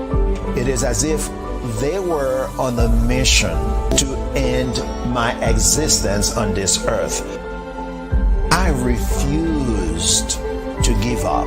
In 1983, I left Haiti and came to the United States of America. And I came with $5, 2 shirts. I didn't speak any English. I came to Atlanta. I got a job. I was a doorman. I was a doorman with a dream. What I used to come on stage. I'd rehearse this moment that I'm standing in front of you. That's the power of a dream. Maybe today is the day you begin acting as if you already have it. And then step out with full force. Take a risk. No condition is permanent. Don't let your situation distract you. You are chosen. You are called. You are born for a purpose in this life.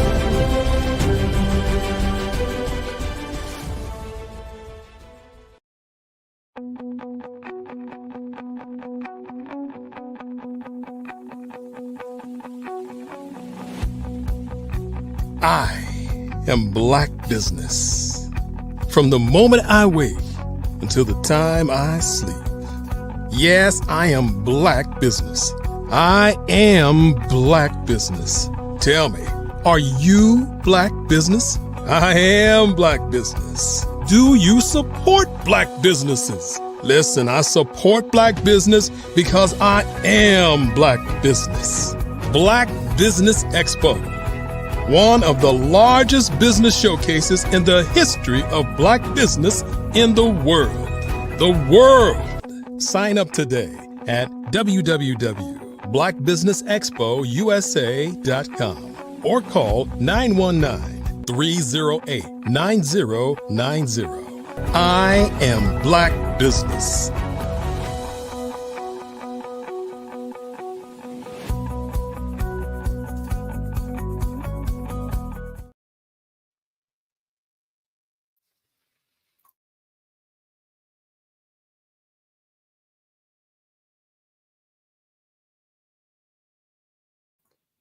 Good afternoon.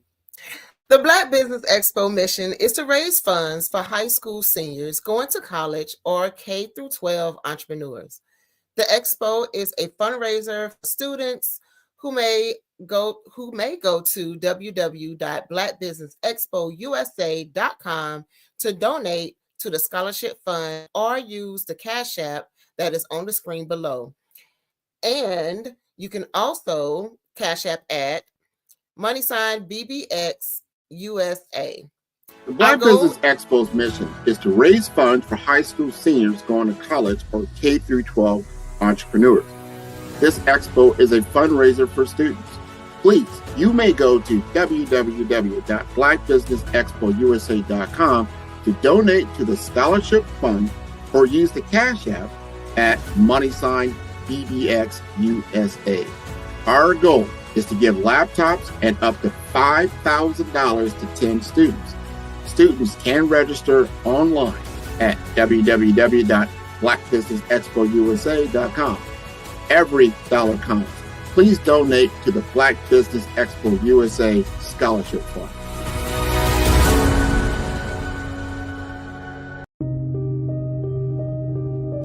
The Black Business Expo is changing my life. This year, they are giving away laptops and even $5,000 in cash to students just like me.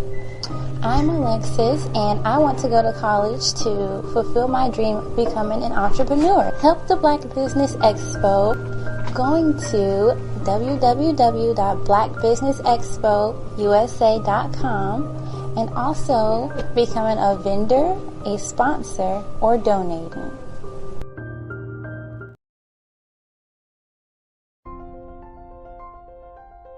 What if you could build your own city? A place where every child can find nurturing people to help them achieve their full potential. A place where every adult can access job training support. Where health education is abundant. Where social justice ruled the land. A place without limitations. Welcome. You have arrived at STEM City USA. It is what every city should be. A safe and trusted community where you find people and resources to help you become everything you are and beyond. STEM City is unlike anything you have ever experienced. It is a digital twin of the world around you, only better. STEM City is about energy and soul renewal. It is more than a digital world. You can almost feel the power of live cultural events, music, and theater. STEM City promises a better future for children with caring mentors and hands-on activities with dedicated tutors to support our youth. STEM City is your passport to a healthy lifestyle with weekly events addressing our community's many issues. STEM City is your financial well-being with helpful information on wealth management, career advancement, job training, and so much more. STEM City is the community you deserve. It is the city where your dreams can come true.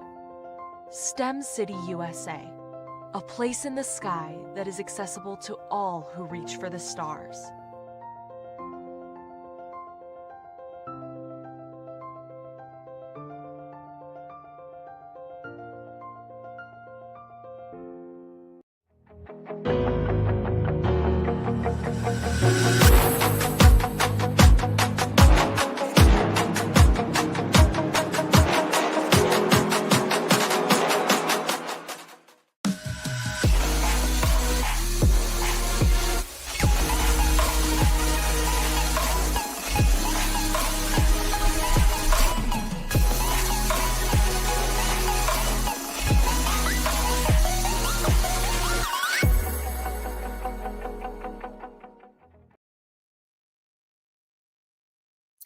Good day, business owners, entrepreneurs, thought leaders, and corporations, and welcome to the Black Business Network.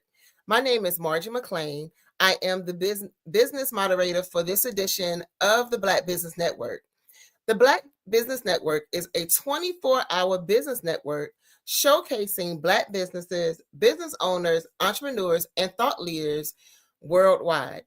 We have speakers from North Carolina, London, Singapore, Africa, Japan, and cities all over the United States.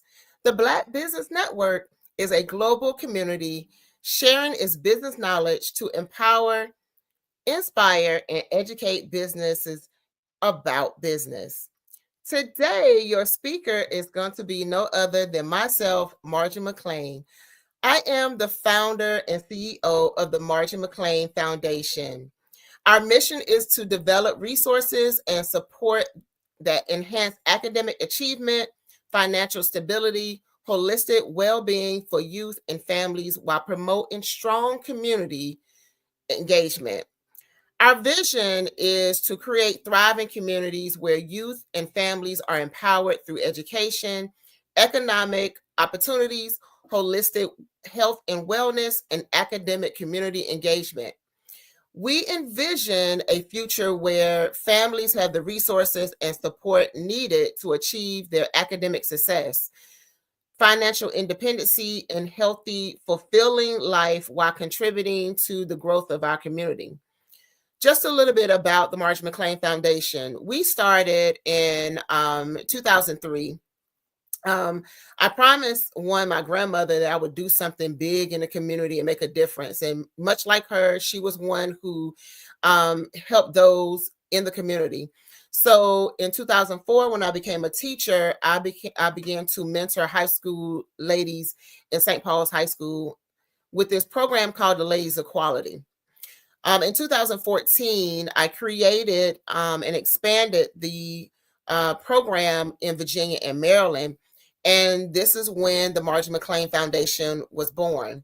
And I named it in honor of my grandmother. And so we started off with 15 young ladies, and the organization grew into maybe about 75 to 100 ladies. And what we did was we promoted social friendship, we promoted interpersonal skills, and also just looking at what are some things that they could do within the future. And to this day, we have inspired about 500 middle school and high school young ladies through our programs, such as the Ladies of Quality Mentoring Program, Adopt a Highway, college, the College Road Trip, our Girls Empowerment and Leadership Summit. And we also have expanded since then to other programs, and it has created a learning environment for our youth. So with that being said, we are really an organization who is looking and really committed to empowering our youth and not only supporting their youth, but also the family. At the heart of our foundation lies a dedication of fostering growth, resilience, and opportunity for younger generations and their family.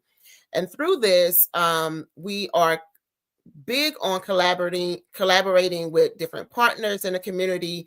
We have a deep-rooted belief in potential, the potential of everyone. We strive to make a difference and impact in our community, not just in the community that I live in, but worldwide as well. We have discovered different programs that we develop to address the unique needs of youth and families in various communities.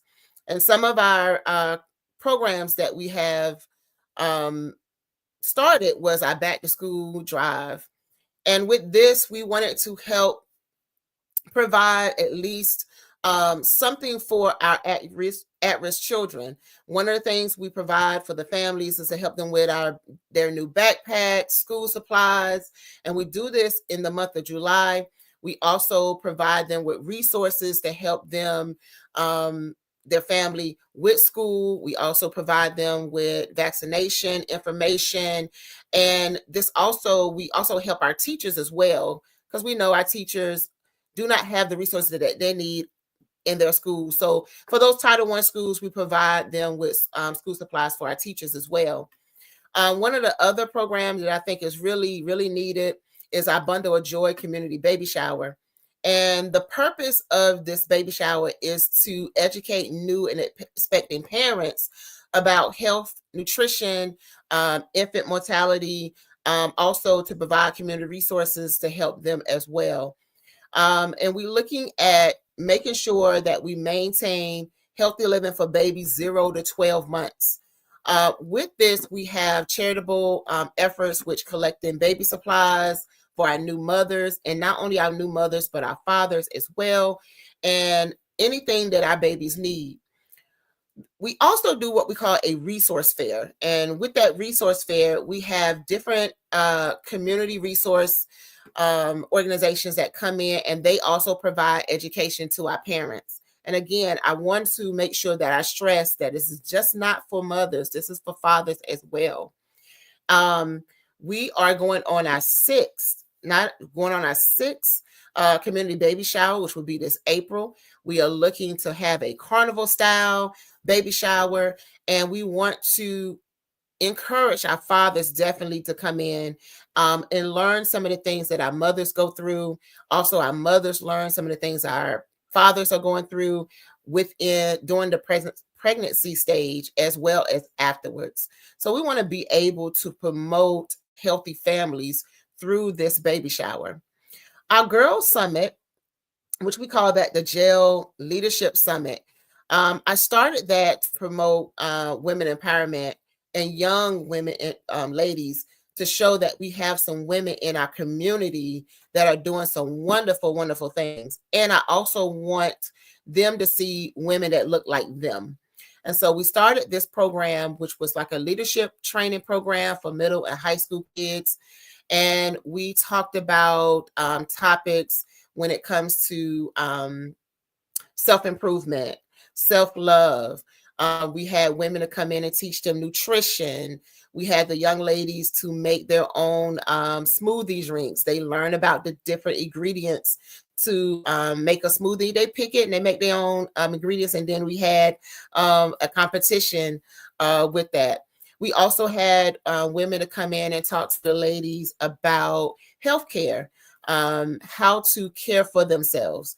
And then we had a careers fair with them as well. So ladies come in on different careers that the young ladies are interested in. They come in and they give information to these young ladies about what is the requirement to become a nurse, what is the requirement to become a construction worker if they want to, something non-traditional training that we have for this. We also now have our International Rainbow Storytime. And the reason why we call this international is because we have reached 11 countries to this date, reading to kids around the world. I team up with local children's book authors and storytellers to present a monthly story time to young kids and their families. I started this on purpose because during the quarantine, our children were not going to school. At one time, we just didn't know what to do. Kids were having mental breakdown because they was used to socializing with their friends versus being in the house all day with their siblings. And so we know with our kids, a lot of them love to get away and they need their own space with their own friends. And so with that being said, I wanted to bring the love of literacy, bring some education back into the house, as well as connect our children with other children, their friends, and also meet others. Our first one, we started off with a student from the UK, and then it started to build. We had students in South America. We had students in Africa. Europe, we had some students in Asia, of course, here in the United States. And it was really, really like a pen pal type thing. So they started connecting with each other and learning about different cultures, learning about how other cultures celebrate the same holidays that we may celebrate. And so we wanted to bring that out and connect our children. We have been going strong for 10 years. And it has been a joy to actually work with different communities when it comes to the Marjorie McLean Foundation, and we are looking to expand it even more. I also have a book called For the Love of Me. For the Love of Me is a self-love journal. And in that self-love journal, we have different prompts. We have different topics that you write on. But you're not just writing like it's a journal. You are actually digging deep inside yourself to learn how to love yourself again. We do have with our students a lot of mental health issues that our students are dealing with. Self-love is definitely a big one. We have also students who do not have the environment, the proper environment, I would say, or the loving environment that they need. And they don't have anyone to pour into them. And so what this book does is it pours into them. What we do with this book is I have a class that I'm currently doing with this book called For the Love of Me.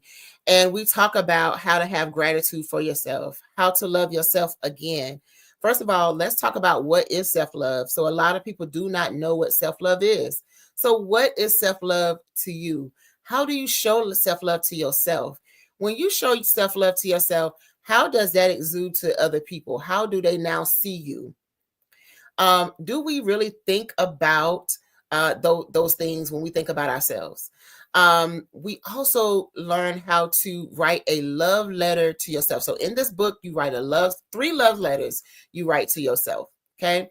Also, we give you a recipe, so to speak, to how to create a gratitude jar. What is a gratitude jar? So it's a jar. You can create a box or what so have you. And every day you're going to write something that you're grateful for, whether it be for yourself, whether it be for, I'm grateful to hear the birds chirping today. I'm grateful to see another day. I'm grateful that I can go in and turn on in hot water. Just the littlest things that you grateful for or thankful for that others do not have the pleasure of having.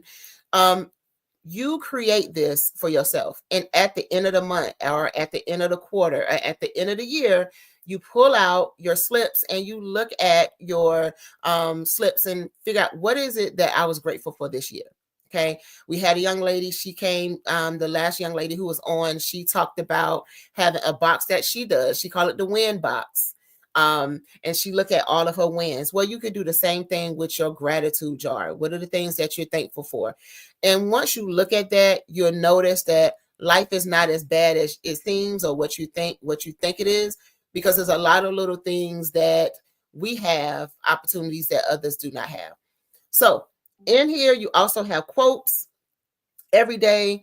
And also at each day, you have some type of task that you do for yourself. We call that the self-love or the self-esteem tab. You find something that you do for yourself every day, whether it be go see your favorite movie. You can buy yourself some flowers, buy your favorite candy. Just turn on some music and do a bubble bath for the day. Little things that we never think of because we're always going and going and going. And when do we show ourselves self-care, self-love, self-esteem, self-gratitude? Those are the things that you want to be able to do for yourself.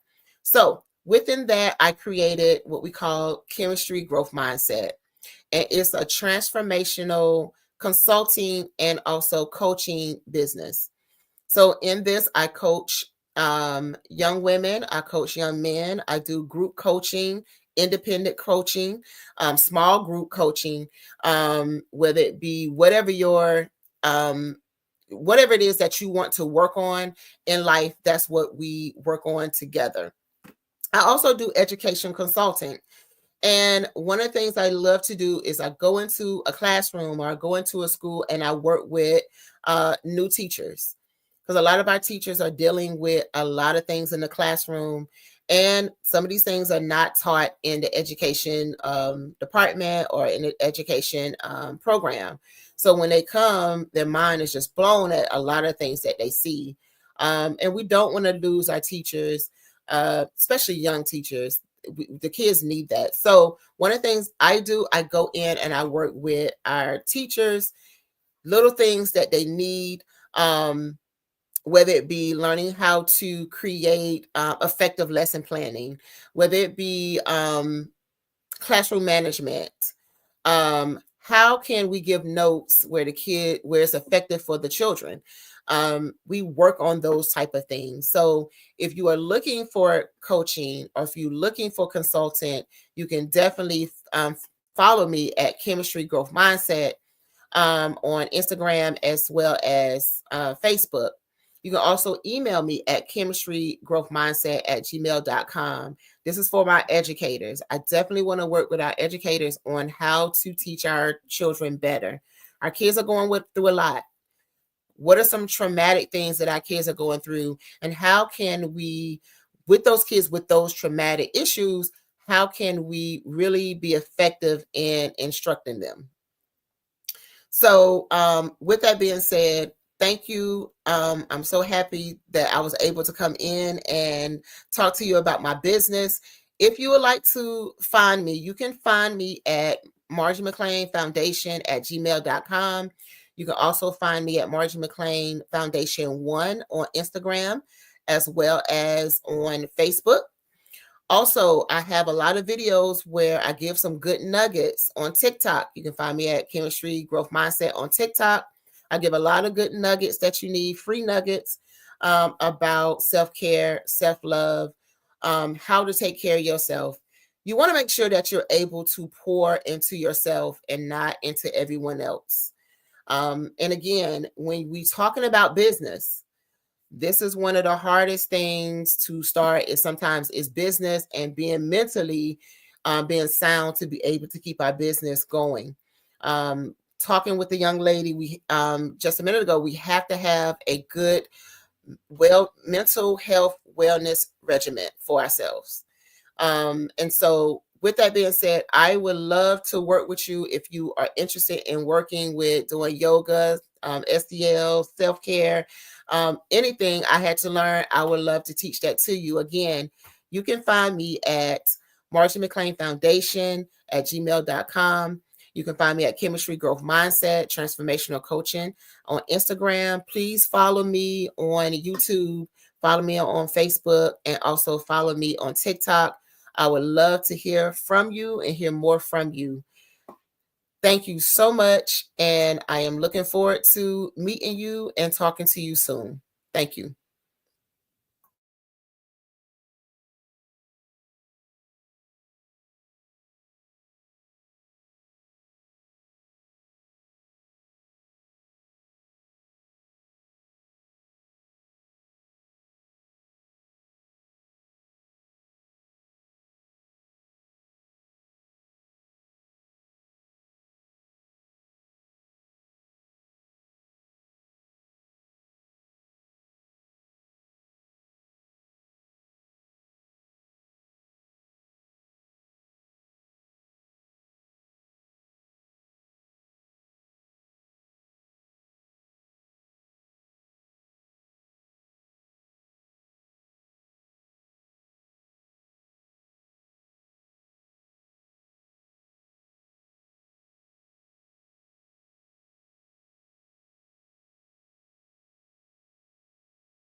Absolutely. So our coaching program help people that have the lack of time, that lack strategies, and lack the confidence to go after their dream life. So we help them implement tools. We help them implement. I love to leave the inherited lack of finances or the education behind finances. But it wasn't until I lost my firstborn, my only son, that life changed for me. And where I was going after it all, living the corporate life, hit my 6-figure income and living in my dream house with my dream man, driving my dream car. Wow. I nearly lost it all when I lost my son. And so I realized it only takes one financial catastrophe that can change your entire life. That's what made me start All New Beginnings. Because no matter what's going on in life, there's a new beginning.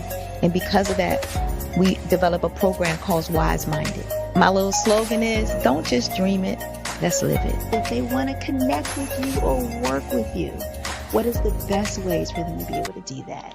Well, for my social media guru, you can connect with me on every single social media platform as Tanya T. Rose.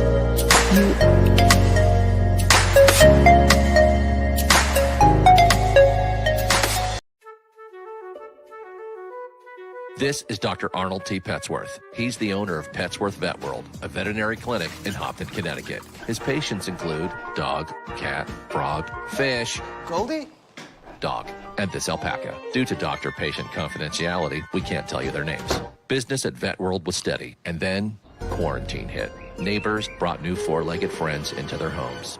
Bunnies. Bunnies everywhere. Dr. Petsworth welcomed these new patients with open arms. The only problem? There were more appointments than he could manage. That's when Dr. Petsworth turned to his American Express business card, which offers spending potential that's built for his changing business needs. He decided to hire a new assistant, Julio, and with spending power built for business purchases, he used his card to furnish a new exam room. Together, Dr. Petsworth, Julio, and American Express Business made sure all the pets of Hopton got the love and care they deserve. And everyone was happy. Get the card built for business by American Express.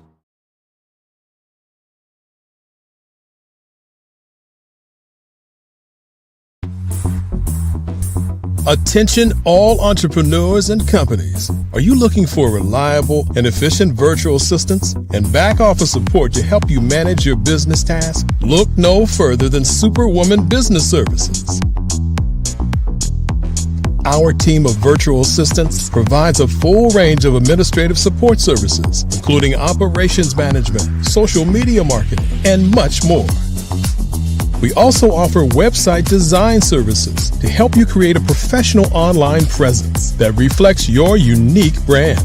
In addition to administrative support and website design, we offer business development and structuring services to help you grow your business and achieve your goals. We'll work closely with you to identify areas of improvement and develop a customized plan to help you reach your full potential. At Superwoman Business Services, we understand that running a business can be overwhelming and time-consuming. That's why we're here to help you fly high and achieve success. Our virtual assistants are highly skilled, experienced, and dedicated to providing you with the support you need to thrive. Come fly with us and take your business to new heights. Let us help you become the superhero entrepreneur you are meant to be.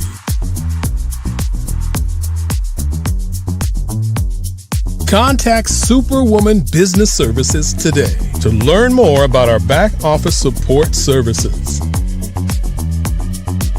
Come fly with us and take your business to new heights. Bravery is not the absence of fear, but the ability to overcome it. We stand for those who defy suppression, who speak out, and those who walk the road less traveled. Everyone deserves to be seen and their voices to be heard. We're sparking a movement, growing a community of creators united by the desire for freedom, choice, equity, and ownership. At Fanbase, it's all for one and one for all. We support each other to guide, promote, and uplift you in a place where you can unapologetically be yourself. A place where your voice, ideas, and creativity are not just welcomed, but celebrated. We are Black founded, minority funded, and supported by a diverse, inclusive, powerful community that believes in the strength of authenticity and individual choice. Regardless of success or background, we welcome you. The marginalized, the underappreciated, the successful, the superstar. We're for all who seek a space to express themselves freely, where they are rewarded for being their authentic, true self. We transcend labels because only we have the right to define ourselves. We are built for the brave, the culture, the creators, and for the future where everyone has the power to shape their own destiny, where all are empowered, voices are amplified, and freedom is embraced. For the first time, you have a chance to own the platform you helped make popular. It's a revolution, a movement in how we connect, create, and share. Everyone is a creator, and everyone has a fan base. Here, you can be you without limits. In today's competitive market, standing out is essential. 5-Star BDM, led by visionary Grant McGaw, offers the key to unlocking your brand's true potential. With innovative strategies and a passion for empowering businesses, 5-Star BDM is transforming personal branding and business development, moving brands from merely competing to dominating. At 5-Star BDM, we revolutionize personal branding by crafting authentic identities that enhance visibility and influence. Our Brave Blueprint drives measurable results, ensuring a return on investment through tailored strategies. By integrating artificial intelligence and advanced methodologies, we provide your business with a competitive edge in the digital age. Grant McGaw brings over 20 years of leadership experience with Fortune 500 companies. Named a top 10 global thought leader in personal branding, Grant's achievements include the 2024 Best Personal Brand Development Podcast for Follow the Brand. His philosophy, integrity doesn't have a price tag, is the foundation of 5-Star BDM. Partnering with 5-Star BDM means embarking on a transformative journey. We begin with discovery, analyzing your brand's DNA. Using the Brave Blueprint, we develop a strategy tailored to your goals. Our support continues through implementation, training, and ensuring long-term success with AI-driven insights and real-time adjustments. Our impact is evident. A healthcare tech firm experienced a 300% boost in brand recognition and 75% sales growth in 6 months. Entrepreneurs report increased customer retention and new revenue streams. Diverse companies like Black Business Expo USA and Akaba World Network have become industry leaders through our guidance. Join the movement and elevate your brand.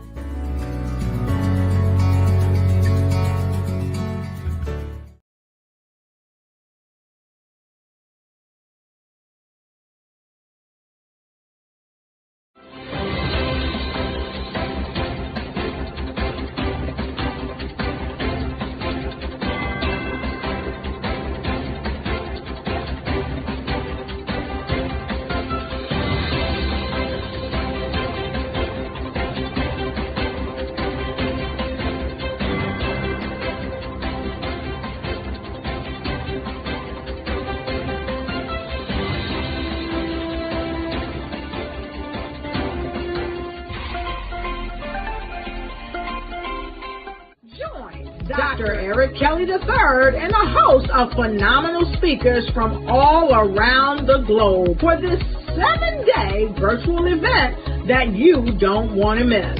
The mission of the Black Business Expo is to raise scholarship money from kids all the way from high school, all the way from college. The Black Business Olympics is one of the largest Black business showcases in the world. It is an opportunity for businesses and companies to showcase their businesses globally. We are going to be giving away laptops up to $5,000 away to students.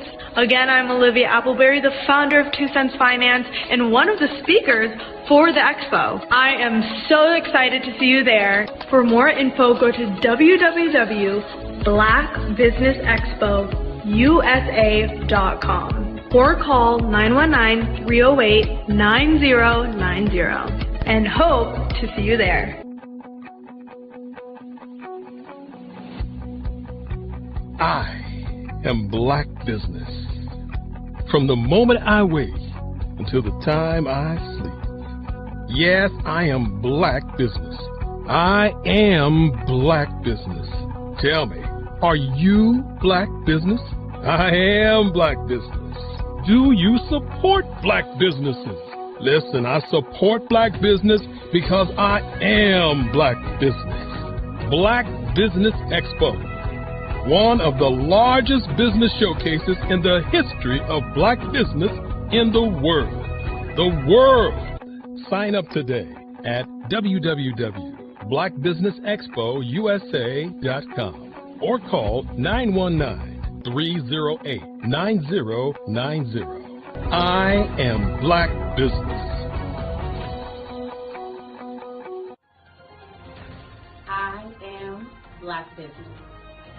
From the moment I wake until the time I sleep, I am Black business. I am Black business. Are you Black business? I am Black business. Do you support Black businesses? I support Black business because I am Black business. Black Business Expo, one of the largest business showcases in the history of Black America in North Carolina. Join Dr. Eric Kelly III and a host of phenomenal speakers from all around the globe for this 7-day virtual event that you don't want to miss. The mission of the Black Business Expo is to raise scholarship money from kids all the way from high school, all the way from college. The Black Business Olympics is one of the largest Black business showcases in the world. It is an opportunity for businesses and companies to showcase their businesses globally. We are going to be giving away laptops up to $5,000 away to students. Again, I'm Olivia Appleberry, the founder of 2 Cents Finance and one of the speakers for the expo. I am so excited to see you there. For more info, go to www.blackbusinessexpousa.com or call 919-308-9090 and hope to see you there.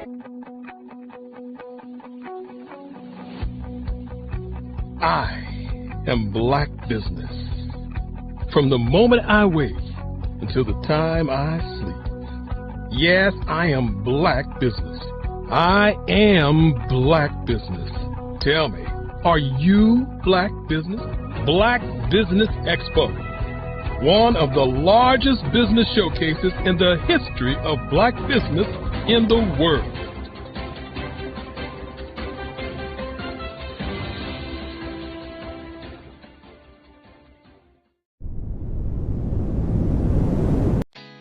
Did you know women represent just 3% of Fortune 500 CEOs and less than 15% of corporate executives at top companies worldwide?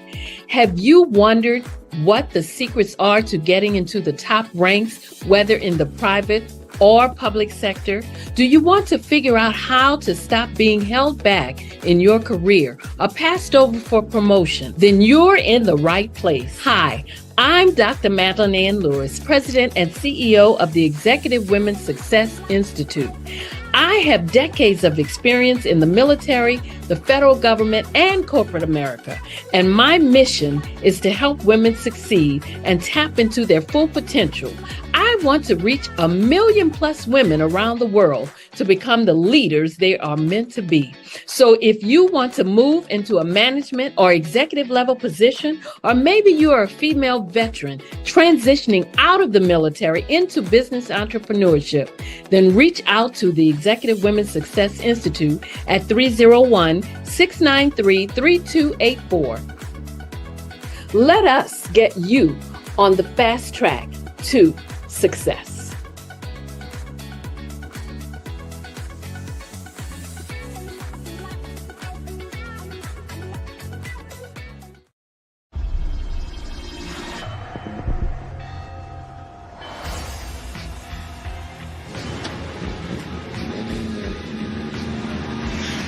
La connexion.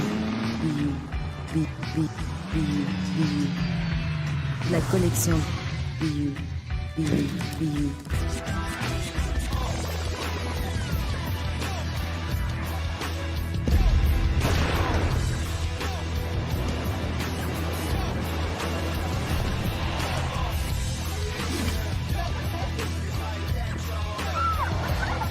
In a world obsessed with the cult of celebrity, I challenge you not to aspire to anyone else's greatness, but instead strive to reveal and ignite the greatness within you. Are you serious? I totally think that that's it. Hey. No! Hey! To me, sexy is a man that knows who he is and what he wants. Okay. He's comfortable. You look at him, you see him, he's just comfortable being himself. And you're like, Baby, be you. Be you, baby. Just be you. I like it. Introducing the Be You collection, exclusively available at K&G Fashion Superstore.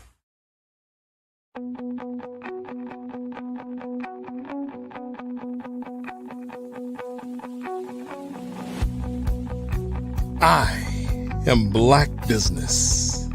From the moment I wake until the time I sleep. Yes, I am Black Business. I am Black Business. Tell me, are you Black Business? I am Black Business. Do you support Black businesses? Listen, I support Black business because I am Black Business. Black Business Expo, one of the largest business showcases in the history of Black business in the world. The world! Sign up today at www.blackbusinessexpousa.com or call 919-308-9090. I am Black Business.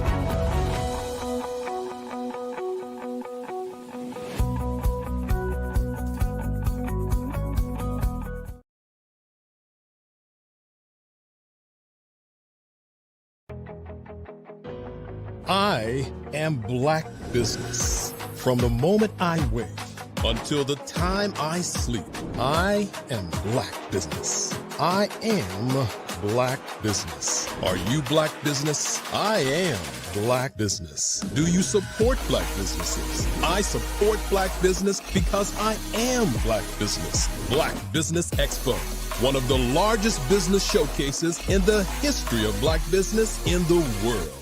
Sign up today at www.blackbusinessexpousa.com or call 919-308-9090. I am Black Business.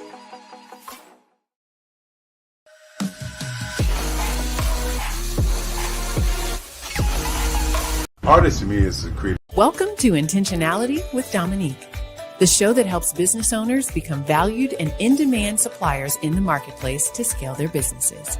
Let's start today's show with host and intentional connector, Dominique Simpson-Milton.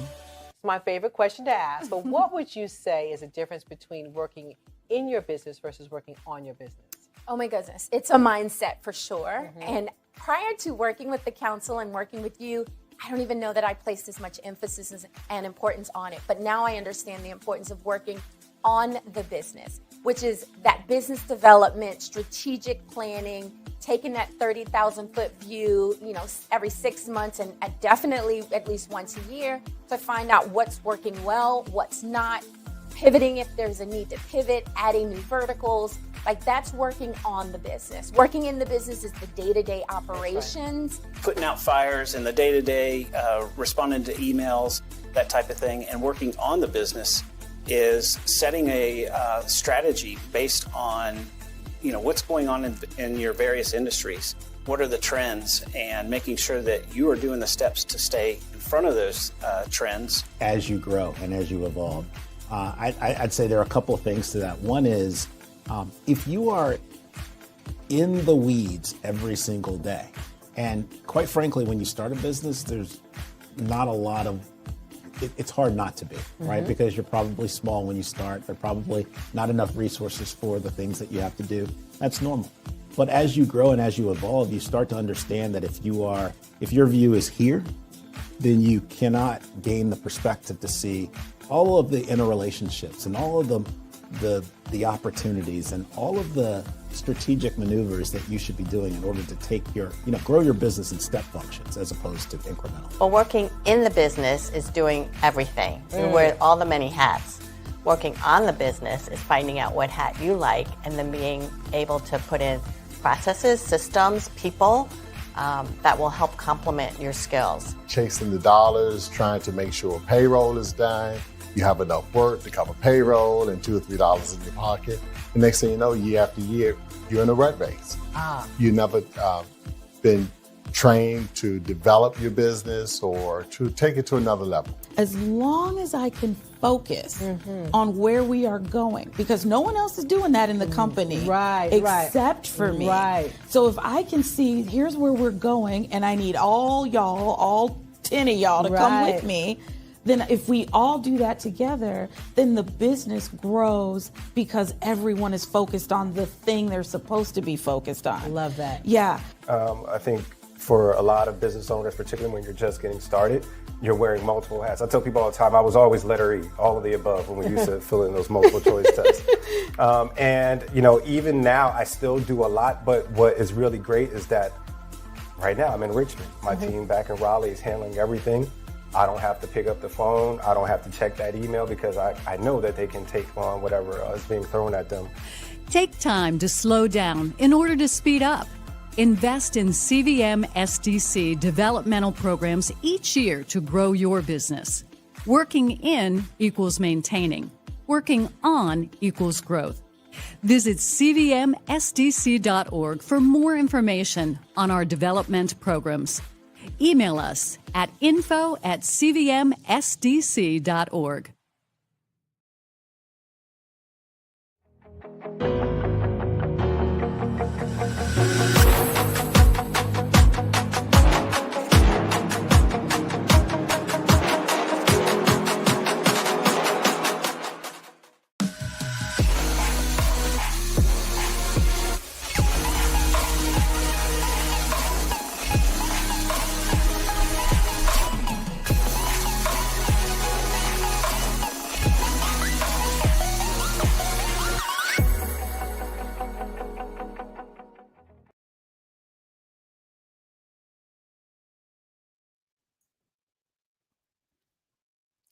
Good day, business owners, entrepreneurs, thought leaders, and corporations. Welcome to the Black Business Network. My name is Margie McLean, and I will be your business moderator for this edition of the Black Business Network.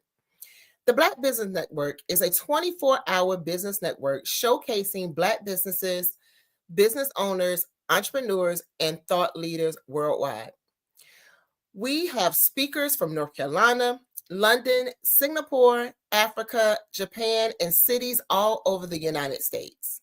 The Black Business Network is a global community sharing its business knowledge to empower, inspire, and educate businesses about business. Today we have Dr. Reddish. Dr. Reddish, affectionately known as Dr. Z, the ball mom doc, is a retired school principal turned entrepreneur, speaker, and transitional life coach. As a founder and CEO of Empowered Educational Consultant, she is dedicated to helping student athletes, professionals, and mature women navigate life's transition with clarity and confidence.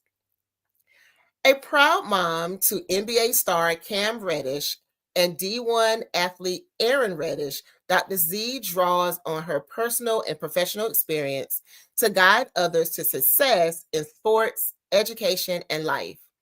She is a 3-time #1 best-selling author of Alley-Oop, the ultimate assist for parents of athletes, The Heart Leader, HEART leader, and adapt her, Grow with the Flow.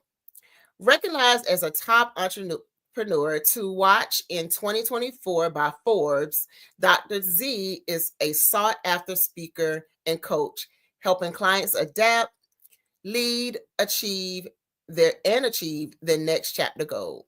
I present to you Dr. Reddish, Dr. Z.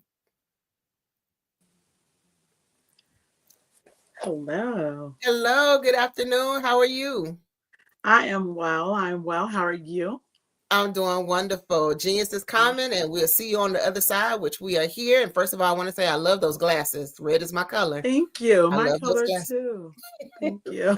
It's nice to meet you. So can you, before we get started on the questions, first of all, can you pronounce your name for me? I didn't want to mess it up, so that's why I said Dr. Z, Dr. Reddish. And then tell us a little bit about yourself. Well, actually, that's one of the reasons why I go by Dr. Z. It's quite the unusual name. However, it is very phonetic. It actually is said just like it is spelled. It's Xanthia. Xanthia. Okay. So, but it is unique, and I get all kinds of versions. So to make it easier on everyone, I just say Dr. Z. That's why everyone calls me that. So, so I'm Dr. Z, Dr. Xanthia Reddish, and I'm a retired principal, like you said, turned edupreneur. I'm all about education and helping others transition into their next, to crush their goals. Whomever I come into contact with, my goal is to help them be the best version of themselves in their next chapter. Thank you so much. So I want to ask this question because I am also a former educator.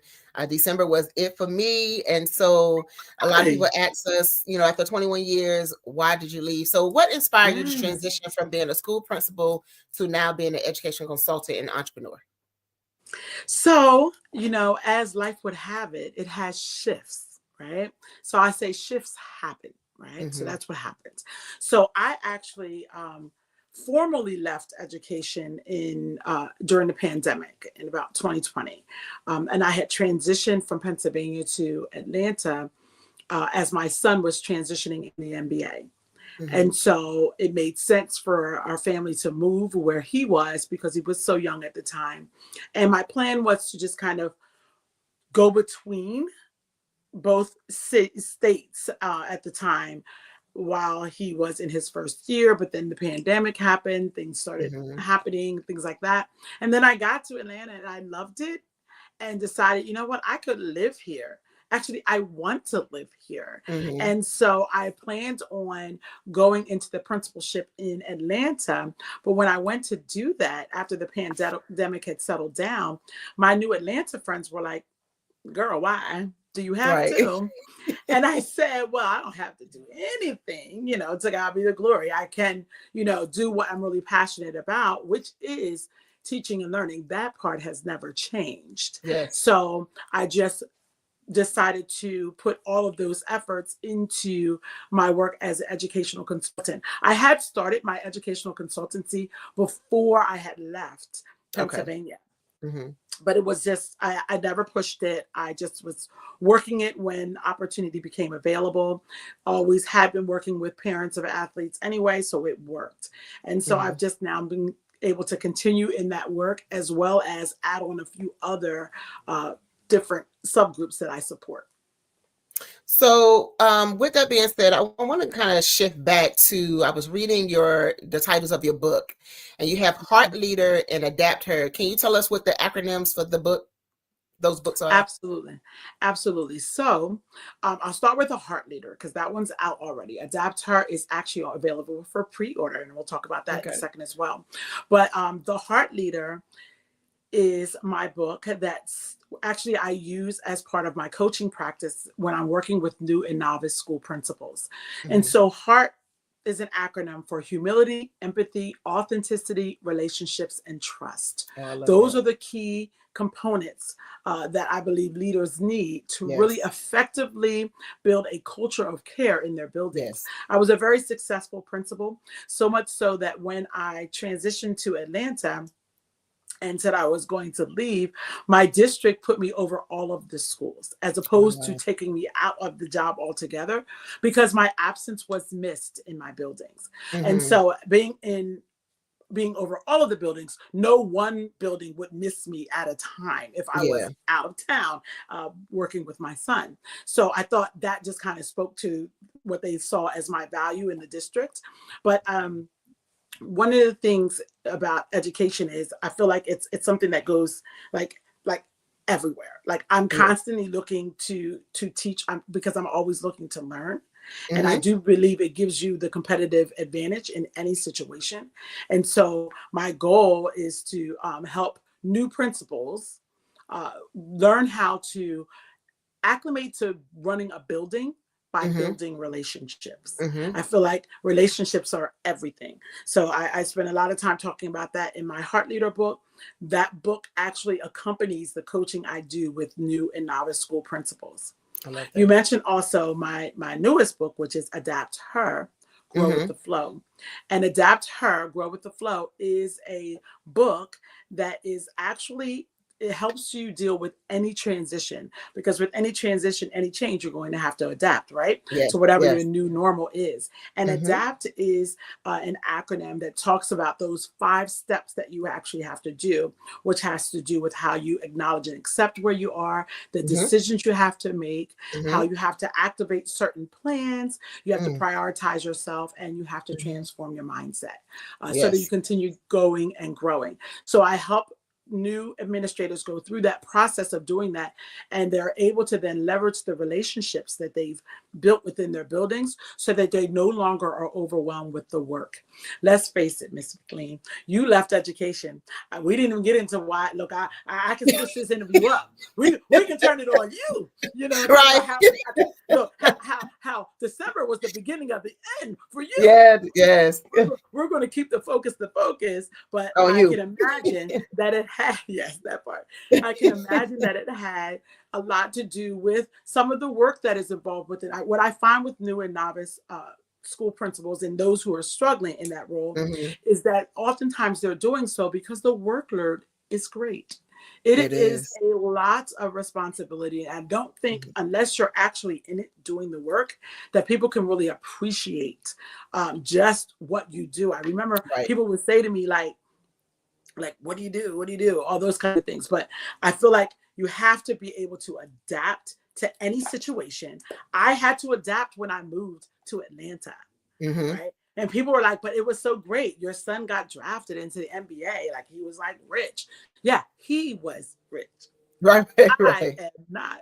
Yes. So I had to make some adjustments because anytime you leave anything, even if it's for a great reason or for something you're really excited about doing, it's a change. And you have to get used to your new normal. And I had to do that. And I have to admit, I met with some challenges I didn't anticipate I would. And so in the book, I actually map out the blueprint for you to navigate that space. Because with anyone, no matter what the situation, be it a forced change or one that you brought on yourself, you're going to have to make certain adjustments. So the book takes you through that.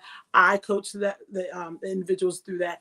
And if you leverage the relationships, this is not just in the principalship, but in any situation. If you leverage the relationships, you're able to take the weight of the workload off of yourself because you're then able to empower others to assist you.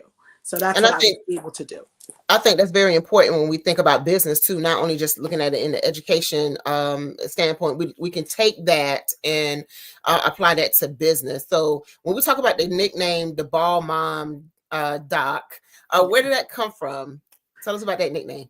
So, you know, it's funny because it's kind of just a lot of what I do ball up in one. Okay. So as I mentioned to you, I started Empowered actually back in 2018 when my older son was still in high school. So that was before the MBA, that was before college. So I actually had a lot of access to him. And so what I would do with Empowered is we would call and I would work with parents. We call groups of parents, AAU programs, sport programs, schools, all those kinds of things, all the groups that I still work with now. And I would provide the education because I feel like that is the key. While he was off playing with the kids, which the kids loved, I loved it too. Now I'm still in Atlanta. He now plays for the Los Angeles Lakers, so he's quite a ways away. Right. It's easy for me to call up. And he charges about $10,000 for that 30 minutes. So mama can't afford him because I told you he's rich. I am not. Right. That said, I'm still doing that kind of thing. But the Ball Mom Doc came from me being called upon by other parents to ask questions about the process. And what's funny about it is I was going through the process along with them. It's not like I was just, by my, just I had been there, done that, which I'm able to offer now to my clients. At the time I was going through it. But as an educator, and people just tend to tap into you because as educators, we like to learn. We're going to do the extra reading, all those kinds of things. When my son was projected to go into the MBA, and at first, you hear people talk, and I'm like, oh, okay, well, that's great. But I didn't know if it was going to happen. When it got much closer to coming to fruition, I actually went back to school, studied to be an agent so that I would be able to be knowledgeable of the process. Not so much that I was going to represent him. And so I did that. And so people started to go me and ask me questions about the process, things like that. So they'd be like, hey, what's up, doc? Oh, this is the Ball Mom Doc. Y'all talk to her. You talk to the dog. Oh, if you don't know what to do, all you got to do is call the Ball Mom Doc. She'll tell you. So that's how I got the name, the Ball Mom Doc. So it's Ball. I'm a mom and I'm a doctor of education. So that's where it came from. That's wonderful. So how has it been, or how is it being a mother to successful athletes influence your coaching and your consulting approach? As with anything, I think that it gave me extra perspective because now my children are adults and I'm learning so much more now as they're adults than I did when I thought I was parenting them. I feel like now they're schooling me. It's been a journey. It's, what's interesting about it is you never know what's happening behind someone else's closed doors. And when people think about, even I have to admit, even myself, when I think about I was going to table to something else. When I think about what other people must think when they think of my circumstance, my situation, I can promise you it's nothing like it. Being in the MBA, it's not like anything that people can imagine unless you're actually in it. There's a lot of nuances you just don't understand. It's a business. It's not, it can go any way. It's not an easy career. It's a very, very difficult career because of the fact that there's so much uncertainty, quite frankly. So it's been challenging, I will be honest. And that's one of the reasons why I continue with this work, because I know how difficult it is for parents of athletes in this space, because we feel whatever our children feel and some, with all of our knowledge and experience with life. So it's a blessing. It's truly a blessing and an honor to be their mom, but it's been challenging to navigate the sports space.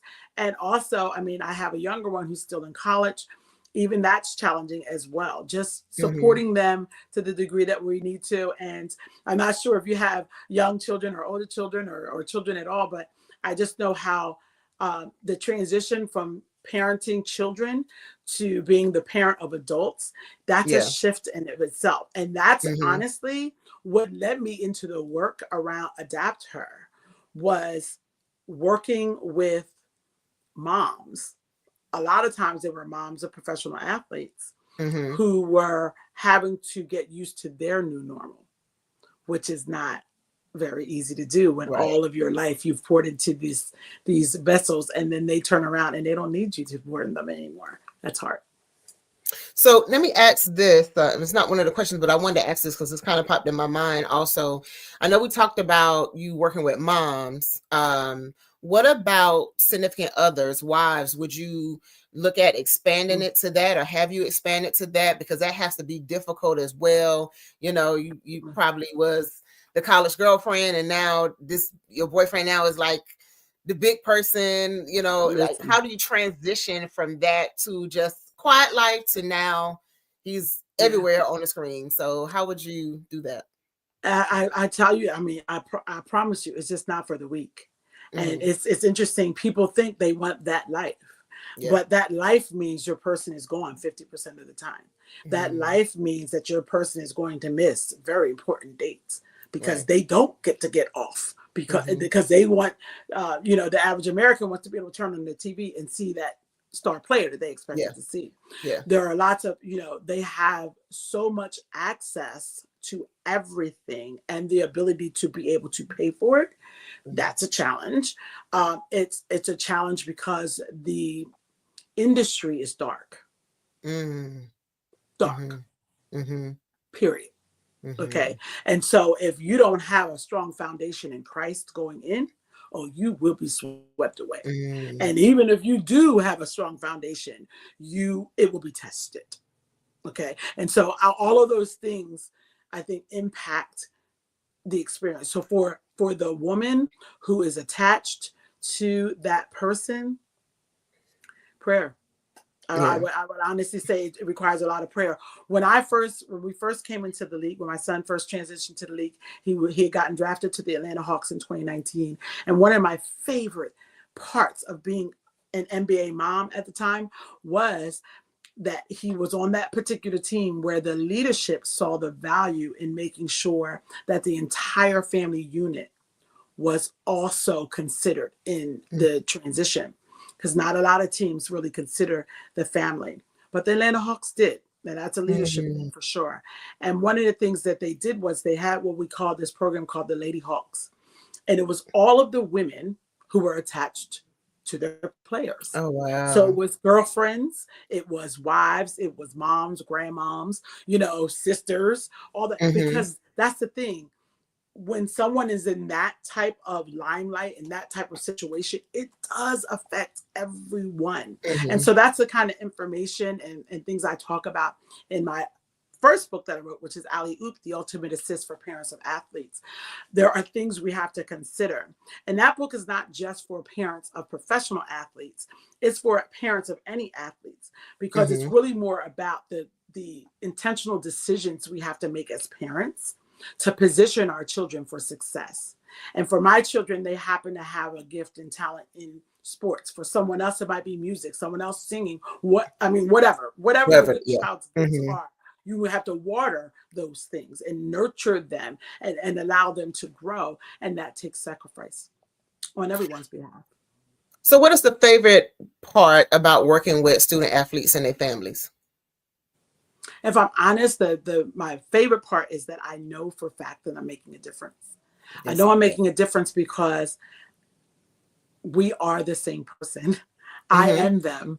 I'm not talking about something I read about, something I learned along the way. This is something I live every day. And so when I actually was focusing my work, empowered work, for the last 6 months, I've been saying I have to focus on my athletes. I had to decide. I had a coach who told me, you can't do everything. I know you can do a lot of things, but you shouldn't do it all. Because if you're trying to do it all, you do none of it well. So you have to really just step back and what do you want your focus to be? And I had to think about that because I really am passionate about all of the subgroups with which I work. But I had to wrap my arms around the athletes and their parents because that's the area that has cost me the most tears and prayers. So I wanted to be able to pay it forward.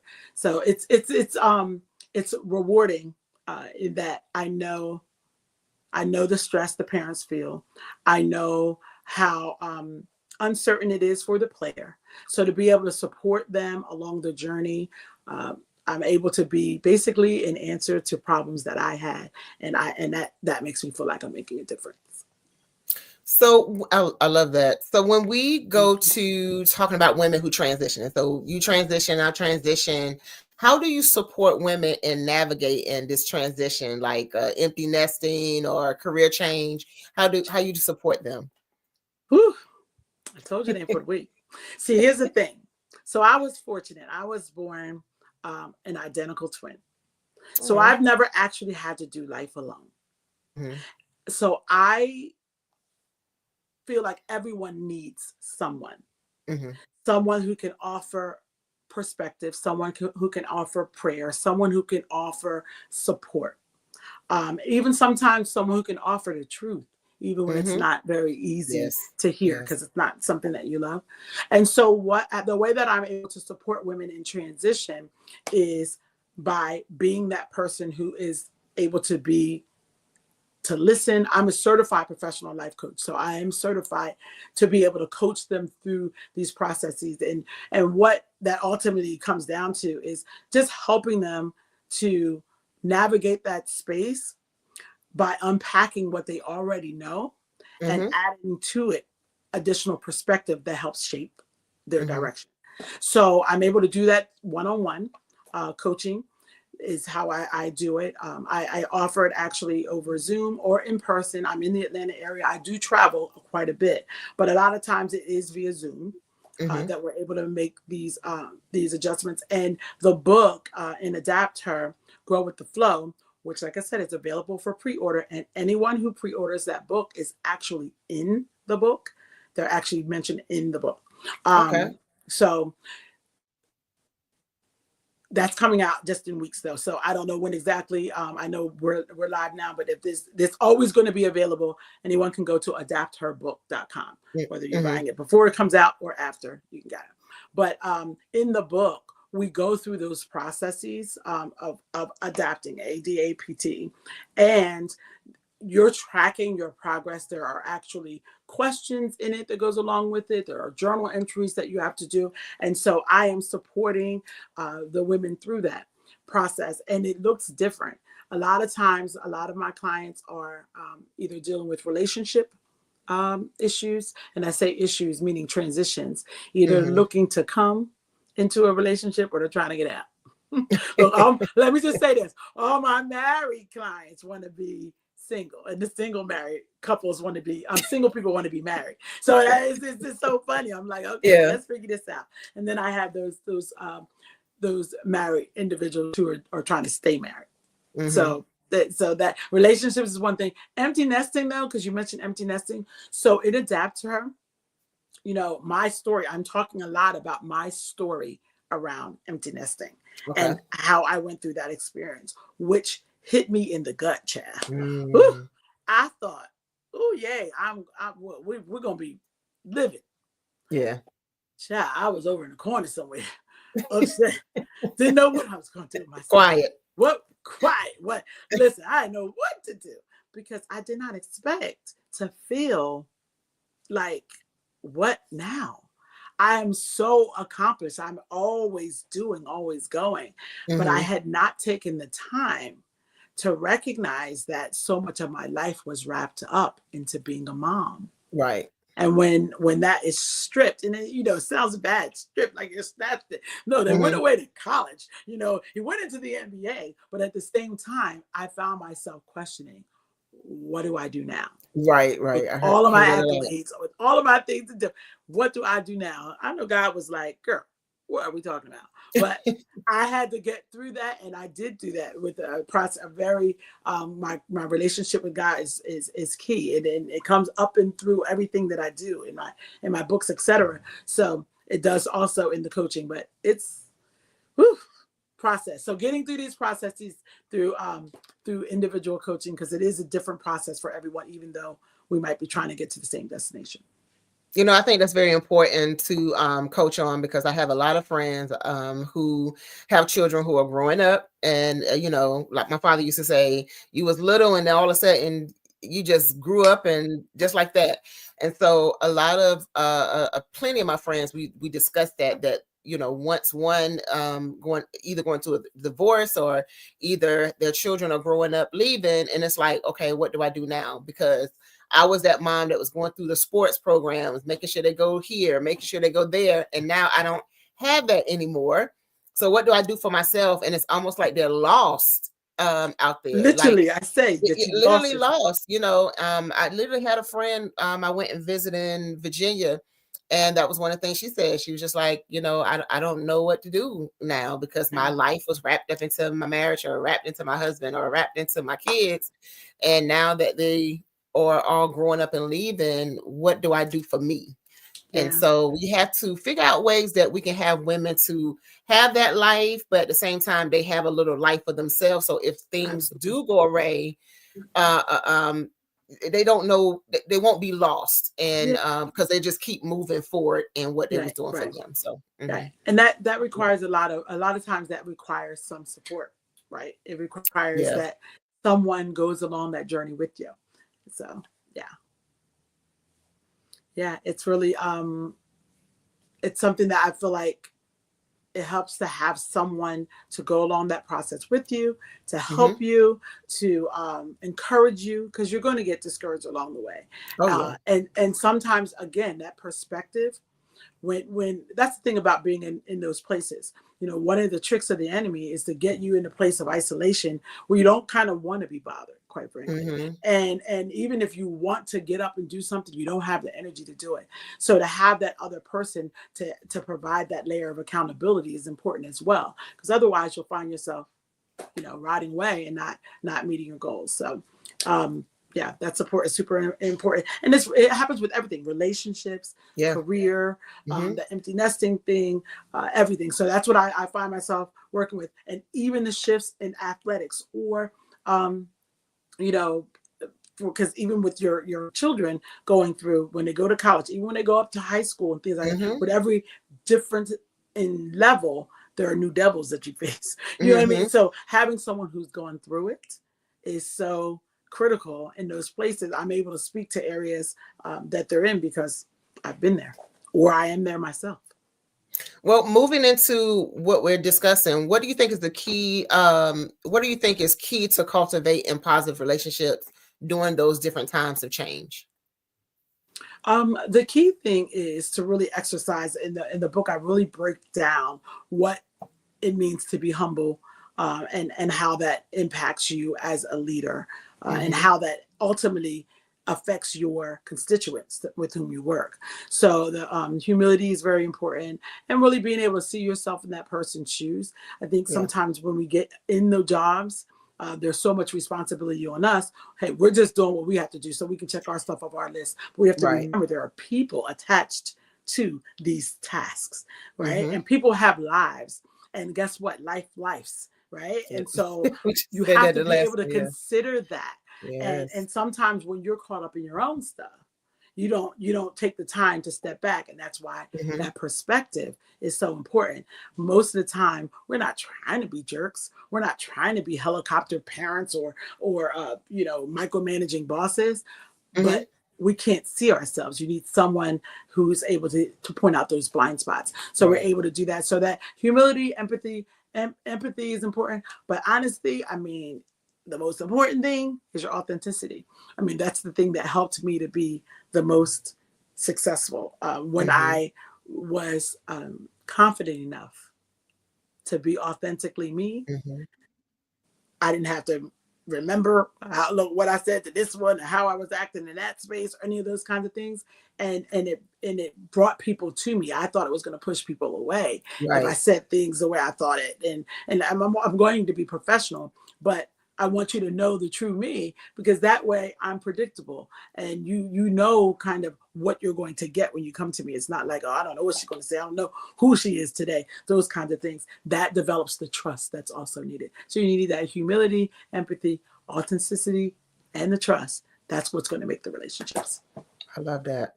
So what is it like being named one of the top entrepreneurs to watch in 2024 by Forbes? Tips. Yes. Well, that was a blessing, such an honor to it's one of those things where you never know who's watching you. And so this is just to encourage everyone out there. Like, I'm just out here doing what I do with people and for people that I'm in the space that I live in anyway. So I know how it feels. So I was just going about my business, doing what I do. I had no idea that I didn't know this existed, let alone that I was going to be one of the people who was named to it. So it was such an honor. But again, it's just cause for you to continue doing what you are passionate about and continue learning and growing. I always say it's my big thing. I don't just say, let's go. I say, let's grow. What we doing here? Yeah. I love that. So what advice would you give to parents of student athletes aiming for scholarships? Well, the biggest piece of advice I would give is you really have to know something. Okay. Here's the problem. The biggest problem I find that parents have is that they don't know what they don't know. So they can't ask the questions because they don't know. Right. It's incumbent upon us to know. And how do you know? You have to get into space. You have to tap into resources like my own. You have to do your research, those kinds of things. Here's the thing. We're in an information stage. There's a lot of information out there, but information without application is useless. Right. So, so what? You can find out what's required. Unless you know how to actually apply that, who really cares? Right. So that's what separates Empowered from other companies. There are lots of recruitment companies and things like that. That's not what I aspire to do, is to be a recruitment person. No, my goal is to help you win, to help you crush your goals. That is my goal. So that means then I might have to walk you actually through it, as opposed to just tell you how how it should be done.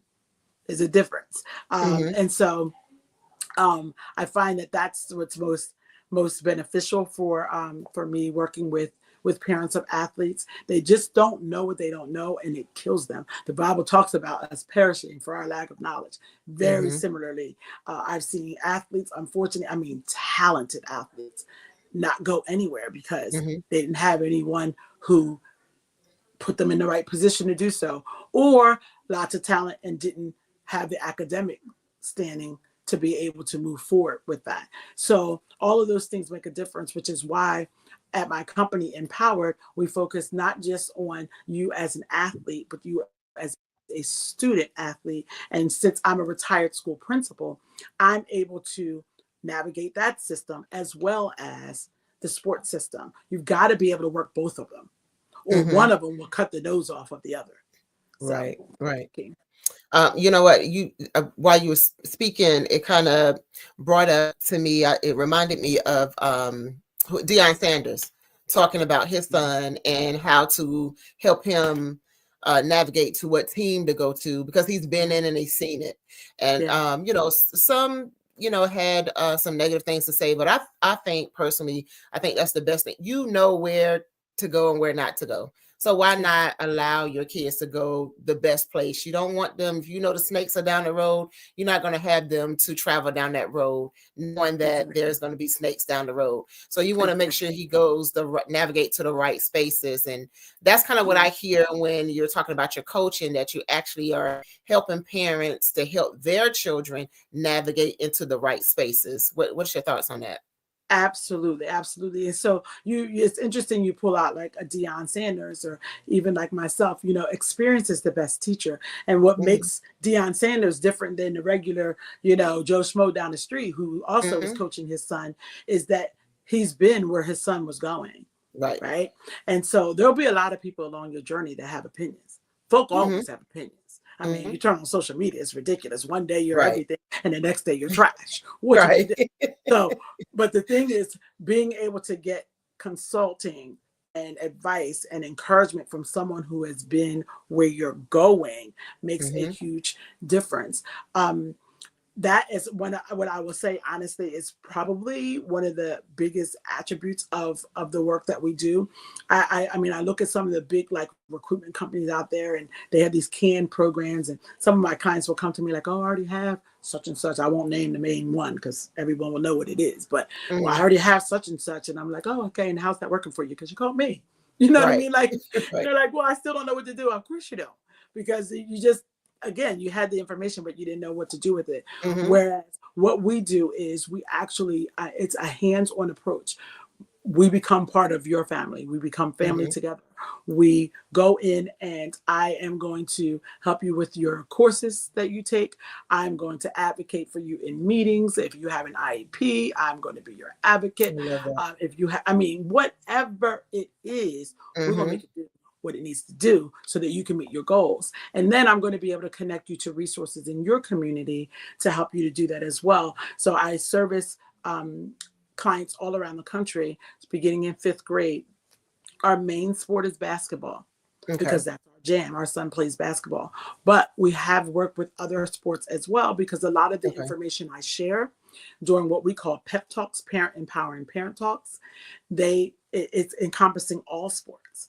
But in particular around basketball, we will take you through everything from picking your courses to making sure that you're eligible for all your courses in high school, etc. So we start in 5th grade because it's all about the transitions. I'm a transition coach. I'm actually a trademark. They call it trademark radiologist, REDDIO. Okay. I get you ready for your next, right? So I'm a trademark radiologist. So 5th into 6th, 8th into 9th, high school into college into the pros are the transitions that we're working on. So for my middle schoolers, we may be looking to get you a high school scholarship. I mean, my kids went to school, it was $50,000 a year for high school. Wow. So you can imagine the caliber of education. Yeah. You know what I mean? So it was a little different than the regular public school down the street. Just saying. And that's what Access will get you. And do you think I paid $50,000? I did not. So that's what I help my clients to be able to do, things like that. So again, that experience that Dion has, that I have, etc. Find yourself a mentor. Find yourself some resources, not just your friend, not someone who's just going to stick their opinion on you, but someone who's been where you're trying to go. I love that. We got a couple of minutes, but I got this another question. How do you balance the demand of being an entrepreneur, author, coach, and speaker? You know, it's about prioritizing. I mean, I feel like people do what they want to do. And that's just period in life, right? So when people tell you, I don't have time for this, I don't have time, that just means they don't want to.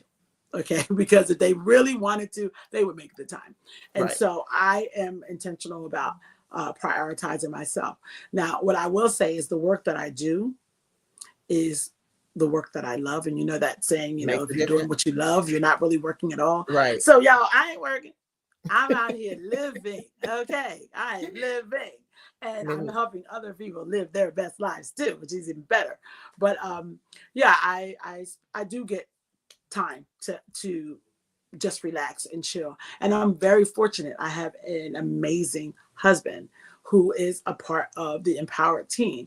So we do our parts and then we rock and we roll together to go support our clients. So that support is important as well. And I have my tribe. You know, when you do this kind of work, when you're coaching, you're actually pouring out a lot. So you need someone else at times to fill your cup because you can't pour from an empty one, right? So I'm fortunate to have, again, I mentioned my identical twin. I have a best friend who's in this space.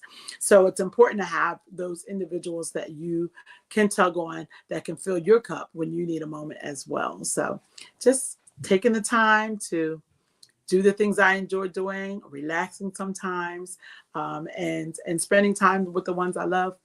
It's good. It's a healthy balance. We try anyway. I mean, it's not always as easy to keep it so balanced, but I definitely try. So I heard that you have a new show, 50/50. Can you tell us a little bit about that? So yes, it's so exciting. So I shared with you earlier, I'm an identical twin. And so my identical twin and I, that's Dr. O, I'm Dr. Z. When we come together, we make things really happen. And so the 50/50 podcast, it's actually a show that we're going to be doing, is really going to be looking at all those things that impact us beyond 50. So we happen to be 50/50 because we're half and half. But we're going to talk about everything 50 plus. Everything from finances, all those things that we talked about, careers, empty nesting, relationships, marriage, divorce, widowing. My sister is, you know, she was a widow and all those things. So we'll be talking about all those aspects of life. And guess what? Here's the thing.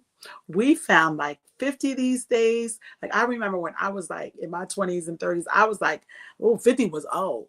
Nah, 50 is a new 30. I mean, like, no, that's right. I guess now that I'm here, I'm like, I don't know what these little young folk do, but it's such it's an interesting season because many of us we are transitioning, right? And that's the work that I've been doing for years now. And so to have those conversations, we'll be interviewing other people who are in their 50s to talk about their experiences and being able to share tools and strategies and all those things, because it's all about living your best life.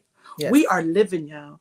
You know, people used to talk about 50 like it was so old, and once you get old, you like kind of, you're not doing anything. Right. You don't want to do anything. Do that. We are living our best lives Yes. ever in our 50s. Yes. So that's what we're going to be doing. We're going to be bringing that to everyone because guess what? If you're not there yet, it's something to aspire to. And if you are there, let's go. I love We'll be doing it. I love it. I love it. I got a couple of years to go, but I'm looking forward to it. Looking forward We'll to be it. here for you. We'll be there. I was scared at one point, but I think I'm looking forward to it. I'm looking forward to it. It's going to. You're gonna have a good old time. You're gonna have a good old time. Thank you for coming. I appreciate it. Can you tell us how we can contact you? Yes, but absolutely. I am looking to help everyone crush their next, whatever that is. So if you go to crushyournext.com, whatever your next chapter is, we'll talk about that. But crushyournext.com is the best way to get in contact with me. You'll fill out the form there and we will connect, and I would love to help you on your journey. Whatever it is you're going to do, we're not just going to do it. We're going to crush it, because why not? We're going to not just go through it. We're going to grow through it, right? So let's grow. I love that. Crushyournext.com. Thank you so much, Dr. Z. I enjoyed talking to you. It seemed like we can go on and on and on, but I know we are pressed for time. I'm hoping to connect with you after this show and talk with you as well. Because I would love to get some information from you, and I probably would need your consulting and coaching and things like that as well. So we're gonna get you adapted because you're in your next phase. So let's go. I'm excited about that. We're gonna grow together. So I'm looking forward to it. Crushyournext.com is where you need to go, and don't forget adaptherbook.com. You can go there too and order your book so we can be all ready for this transition. Yes, ma'am. Thank you so much. And Genius's comment, and we'll see you on the other side. Thank you, Dr. Z. Thank you. I appreciate the opportunity.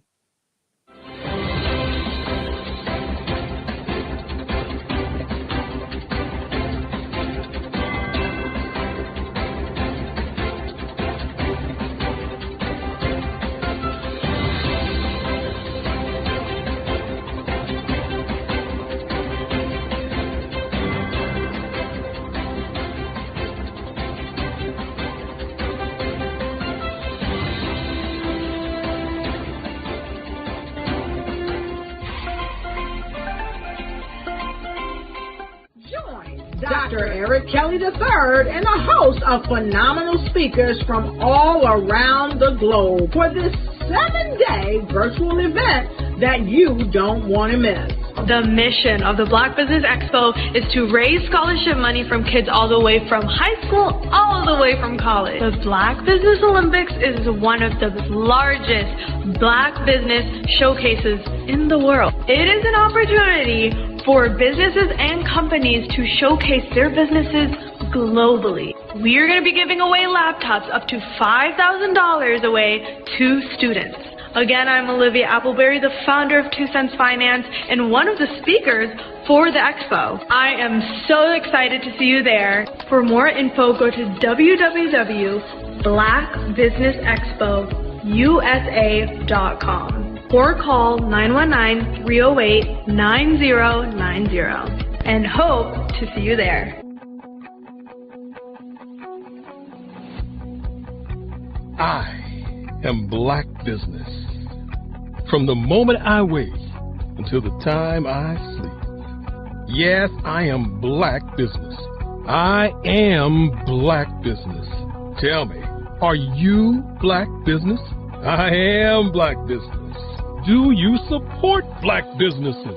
Listen, I support Black business because I am Black Business. Black Business Expo, one of the largest business showcases in the history of Black business in the world.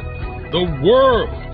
Sign up today at www.blackbusinessexpousa.com or call 919-308-9090.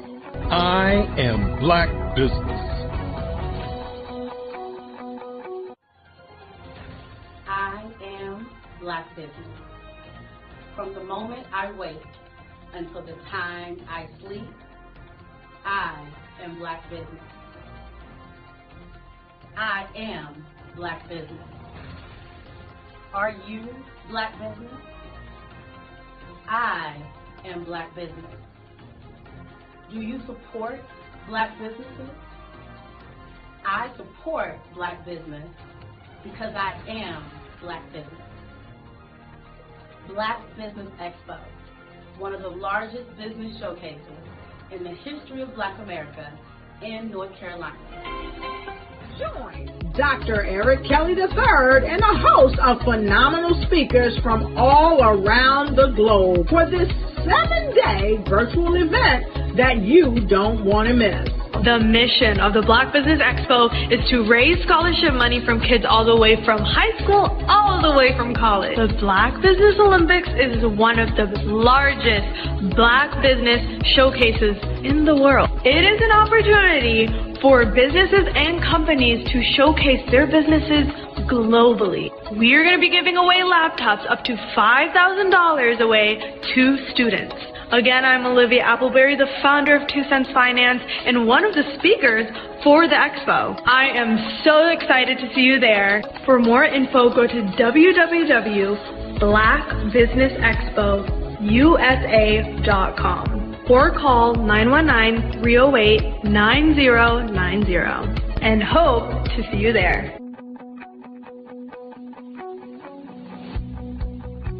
I am Black business.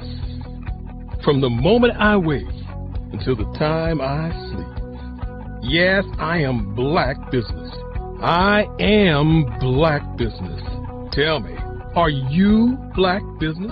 Black Business Expo, one of the largest business showcases in the history of Black business in the world.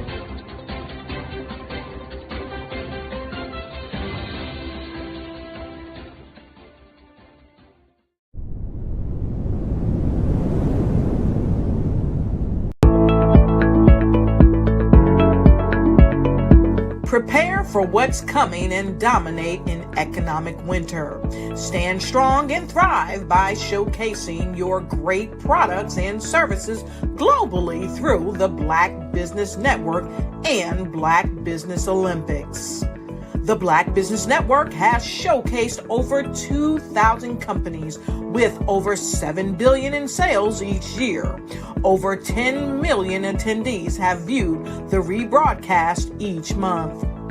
Through the Black Business Olympics, unique styles of business training and mentoring are turning students into business owners and entrepreneurial warriors who will dominate in any economy. Gain the ultimate advantage of the Black Business Olympics, 7 days of unbelievable topics and speakers speaking around the globe. Donate your time and experience to provide expertise and scholarships to students worldwide and change the world. Now, more than ever, new insights, tools, strategies, and capabilities are needed. This is your chance for a major presentation to the world. Fill out the form and join the more than 2,000 speakers who have presented to over 200 countries. Join the Black Business Network streaming live into the Metaverse, STEM City, Black Multiverse Enterprises, Hulu, Amazon, YouTube, iHeartRadio, Apple, Facebook, LinkedIn, Pod TV, IBM TV, Spotify, and Google Podcasts. Sign up today. Spaces are limited, and we will see you there.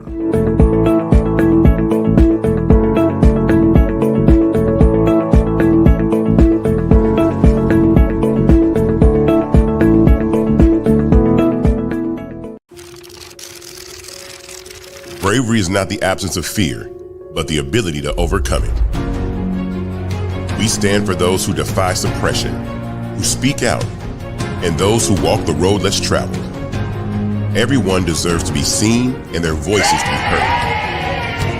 We're sparking a movement, growing a community of creators united by the desire for freedom, choice, equity, and ownership.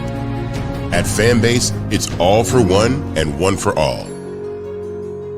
We support each other to guide, promote, and uplift you in a place where you can unapologetically be yourself. A place where your voice, ideas, and creativity are not just welcomed, but celebrated.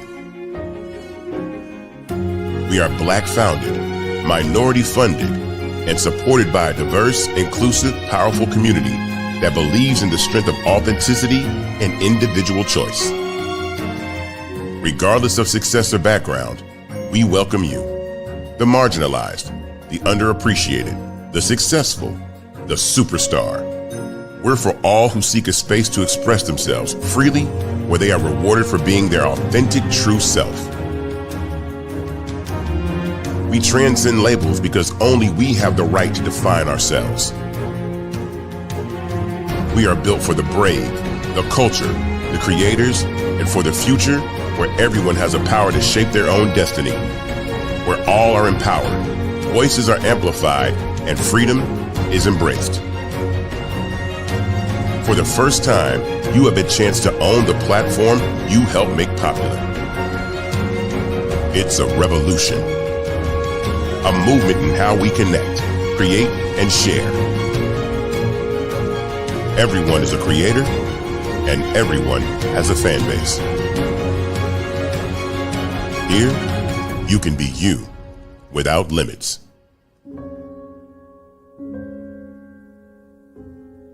Hello, I am Dr. Eric Kelly III, the visionary strategist and founder of the Black Business Olympics. I invite you to showcase your Black-owned businesses on the Black Business Network global stage. The Black Business Olympics is a global Black Business Network platform that propels Black-owned businesses into the international spotlight. By showcasing your business on the Black Business Olympics platform, you can reach a worldwide audience of potential customers, partners, and investors. You can also establish yourself as a thought leader, an expert in your field, attract lucrative partnerships, and more speaking engagements. In addition, the Black Business Olympics platform provides a valuable opportunity to connect and collaborate with like-minded entrepreneurs and business professionals from around the world. This can lead to new business opportunities, ideas, and relationships. Finally, by sharing your story and expertise on the Black Business Olympics platform, you can inspire and empower others. This is a powerful way to make a positive impact on the world and leave a lasting legacy. If you are a Black-owned business owner, I encourage you to seize the opportunity to showcase your business on the Black Business Olympics platform. It is a once-in-a-lifetime opportunity to make an indelible mark on the world. Be one of the 1,000 visionary entrepreneurs who are changing students' lives, shaping industries, and leaving an unforgettable legacy for their families. Unleash your voice on our global stage and watch your business thrive. Black Business Olympics is one of the largest Black business showcases in the history of Black business in the world. Yes, the entire world. Just give me a call today at 919-308-9090.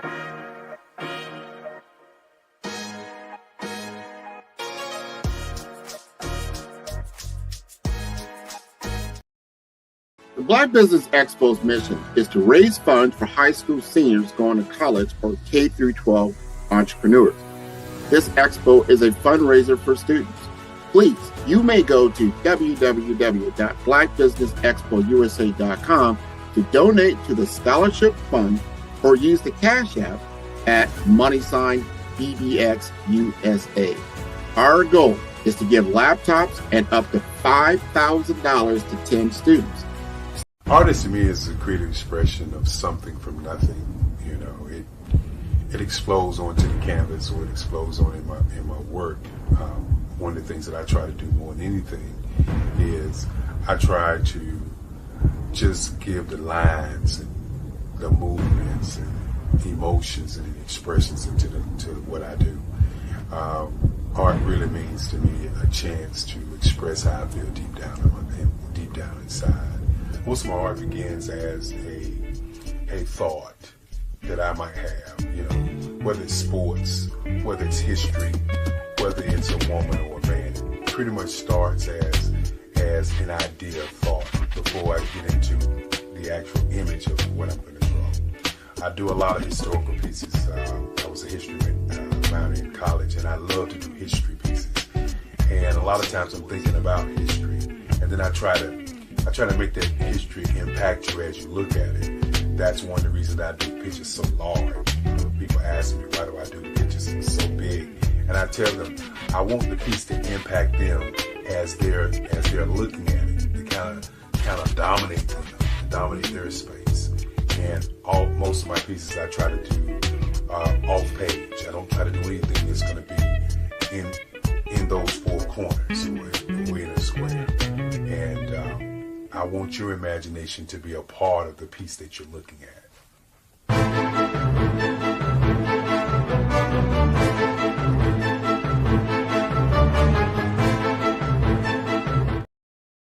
I was born in a little village on the island of Haiti. Many deadly diseases pounded me.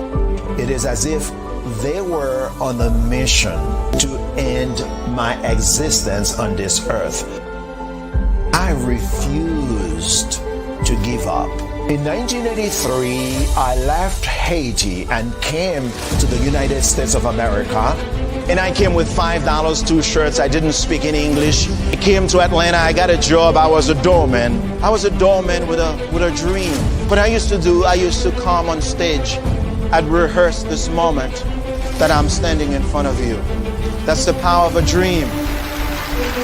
Maybe today is the day you begin acting as if you already have it. And then step out with full force. Take a risk. No condition is permanent.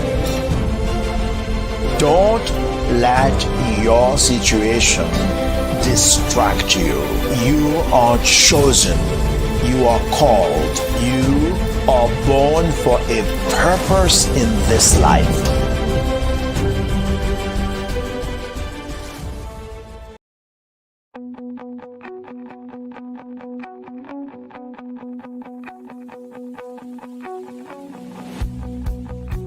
I am Black Business. From the moment I wake until the time I sleep. Yes, I am Black Business. I am Black Business. Tell me, are you Black Business? I am Black Business. Do you support Black businesses? Listen, I support Black business because I am Black Business. Black Business Expo. One of the largest business showcases in the history of Black business in the world. The world! Sign up today at www.blackbusinessexpousa.com or call 919-308-9090. I am Black Business.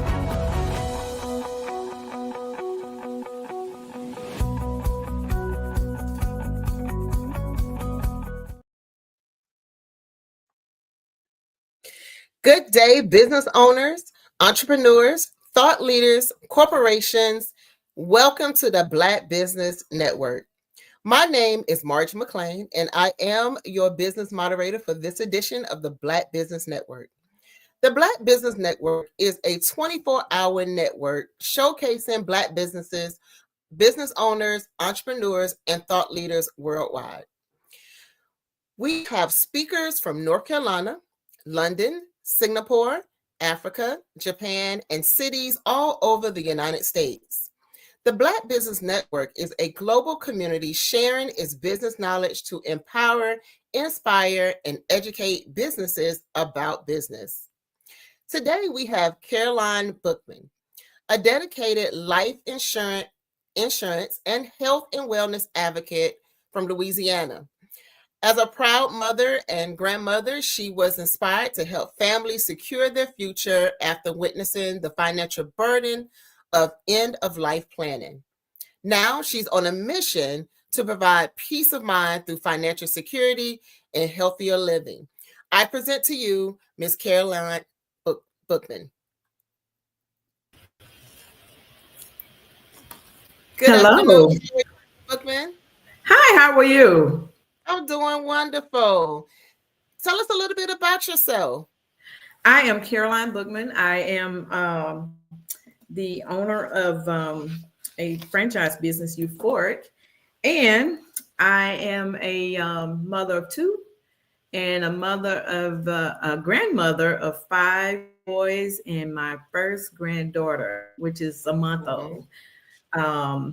I'm originally from Keachai, Louisiana. I don't know, nobody knows where that is. And I have a business also that we take care of individuals with mental and physical disabilities. And and I live in Houston. Okay, good. Yes, Houston. ma'am. All right. Well, tell us what inspired you to enter the life insurance industry, and how has it personal experience shaped your mission? Well, what inspired me to get into the life insurance business is because I volunteered at a funeral home. And volunteering at the funeral home, I saw individuals come in with money, no money, and just left with basically in tears. And so, and then some, would have the GoFundMe. But when individuals didn't understand the pricing of funerals, it was, it was devastating. So that meant that person wouldn't be having a decent burial until maybe 2 to 3 weeks later, or even a month later. And so, for me to get into the insurance business, to educate people how important it is, whether you have a small policy, a large policy, whatever the case may be, that you would make sure that your lineage would have, your legacy would have monies to bury you, and then they would have some monies left over. That's very important. We all have, majority of us have those stories. And I think it's very important. I think after my aunt passed, that was one of the things that I was like, hey, this is very, very important about, just trying to find ways of burying her properly. And just like you said, hearing those stories, it had me thinking about even becoming a life insurance agent, just to be able to come out and give education to our community. Many families struggle with that financial planning for the end of life services. What are the most common misconceptions about life insurance? Some people think that it's a scam. Some think it's a scam, because, you pay on it, and it's just like, any other car insurance or home appliance warranties, or different things like that. They think, well, I'm paying into it, but when am I going to use it? But I will tell you a personal story of mine. My husband was at MD Anderson, and I know that the insurance, excuse me, that the insurance that we had transferred over for my name to be on it, well, it was sitting in someone's box. Someone's desk. And if it had not been changed, then that person would have, had the insurance money. So it's always a value to make sure that you know what you have and know how much you have, and to just, look at it as something that I need to keep abreast, from month to month, basically, really. So you're saying that it's very important for an individual to regularly check on their insurance policy if there need to be any changes need to be done. Are you saying month to month they should regularly check on their policy? And we do what we call a policy review. So during the policy review, we'll know that that person can continue to afford what they have, or if they need to add more to it, so that, when that time comes, that they will have the, they'll have what they need, for the funeral. They'll have what they need for, to pay their bills the family to pay their bills afterwards. Okay. What advice would you give to someone who feel they can't afford life insurance but want to be able to protect their family's future? For someone that can afford it, what I'm finding is the different insurance companies, they offer insurance at different rates, and different insurance company offer different products now. Before they used to just have like this set in stone, if you had a diagnosis of diabetes, high blood pressure, or cancer even. So now those companies have, expanded to include those. It may be a more higher cost, but some of the companies that I write with, they accept it. They accept the diagnosis that people have. And, you can customize your your premium and your amount. It may not be a lot, but in some cases we have what we call the legacy plan, and the legacy plan will go in and they will talk to the funeral homes as to get you a price deduction so that you can afford it. Okay. And so that that plan itself, it's a game changer when it comes to funerals. Well, how do you educate families about the long-term benefits of having the right life insurance plan? We educate our families through going out into the communities, going to churches. We go to different events. Even when we're on the phone with them, we educate them over the phone. We do Zoom calls, and just word of mouth, and we educate people as we go into their homes so that they will know what it is that they have and what it is that they need and what they can afford. And the most important thing is what they can afford, because you don't want someone to get life insurance and then they can't afford it later. Right. But it's always adjustable, in case something, it's life. Sometimes things happen. You have to adjust things to make sure that people can afford it. Okay. So in your experience, what are some of the most impactful success stories where life insurance has truly changed lives? The most impactful is what I mentioned before, which is the legacy plan. The legacy plan, no matter when someone passes away, the casket cost is locked in at $2,000, and you have 250 of those to choose from. The out of box is locked in as $1,000, and your headstone, your slanted headstone, is locked in at $850. Well, start at $850, and have the urns that's locked in at $99, and you have to choose from. And the legacy plan, what it is, they like I said, they call the funeral. You have 3 choices of funeral homes, and they negotiate the price. So when they negotiate the price and you pick, what casket or whatever you may want, they will have it there within 48 hours. Now, the monies that their policies, that money is paid out to the beneficiary within 48 hours with no death certificate, and it's paid out. So you can go to the funeral home with that money in hand. Okay, that's so. When we talk about insurance, is there other services that insurance companies do? Is it all insurance companies do kind of like the same services? One of the things I think about my insurance plan, they have a service where they will assist families with planning the funeral. They help them with wills. Or is this something that all insurance companies do? Not everyone, have the same products, but one thing I will say that, the insurance companies now have expanded out to what they call critical illness. So if you get, if you have a home and you get mortgage protection, you get the mortgage protection plan. So if in the event that you become disabled, you can't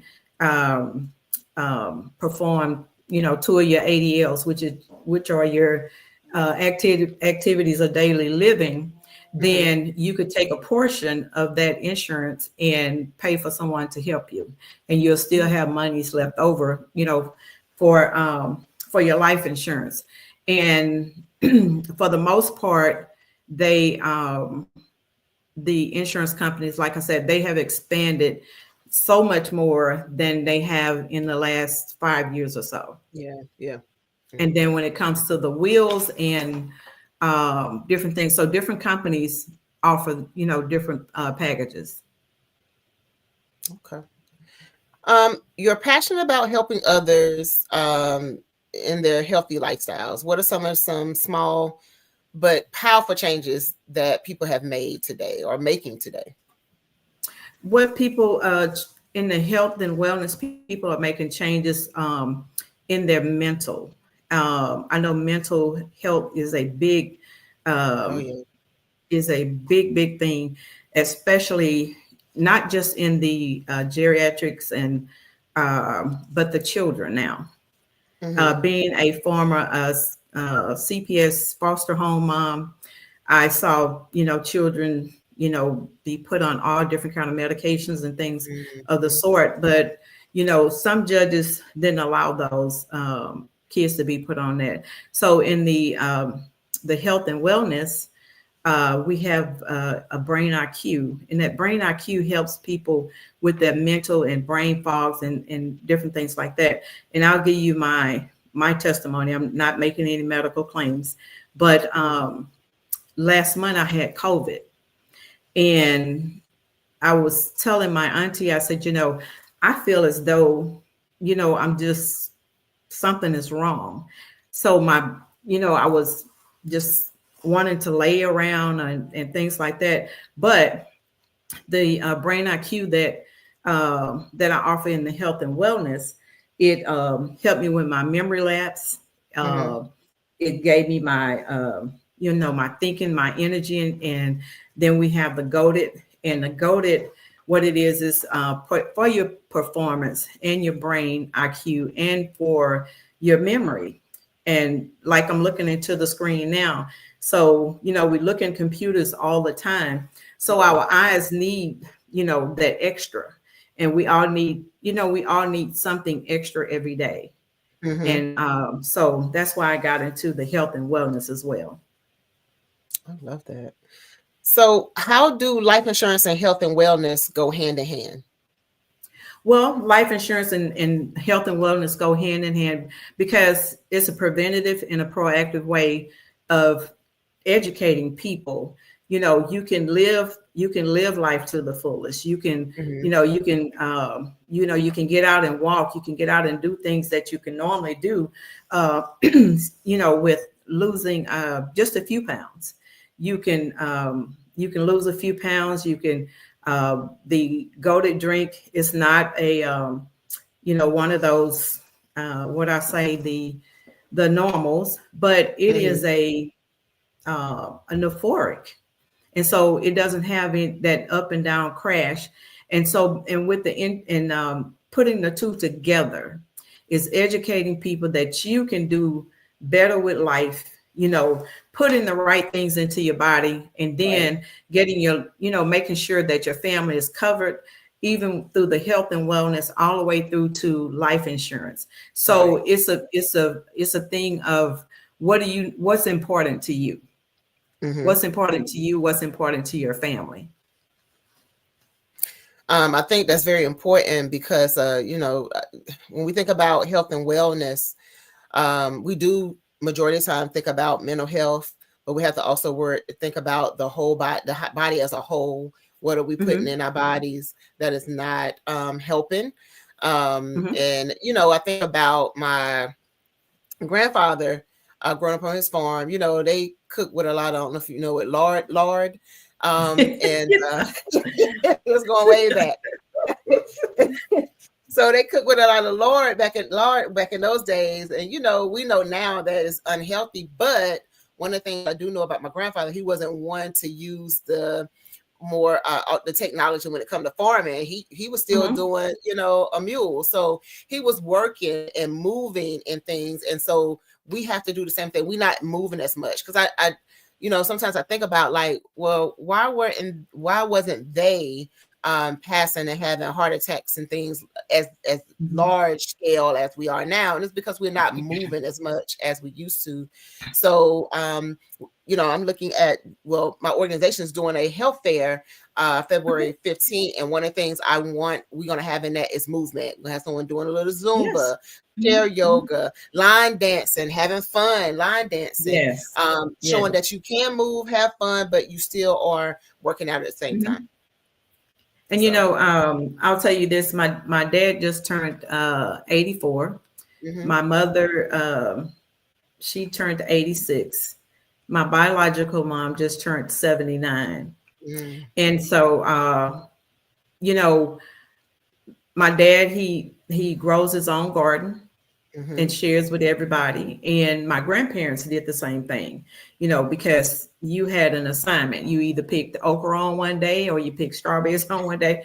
But going back to the basics, where people think that, you're supposed to eat you can cook with the Lord and all that kind of stuff. So when you hand someone something with, no meat in it, or you give them something with smoked turkey in it, well, where's the ham hocks and stuff? That's something of old for myself, because we ate that, and not to knock anybody or whatever, but pork, I can't even stand to smell it cooked. So I know that I can't use it.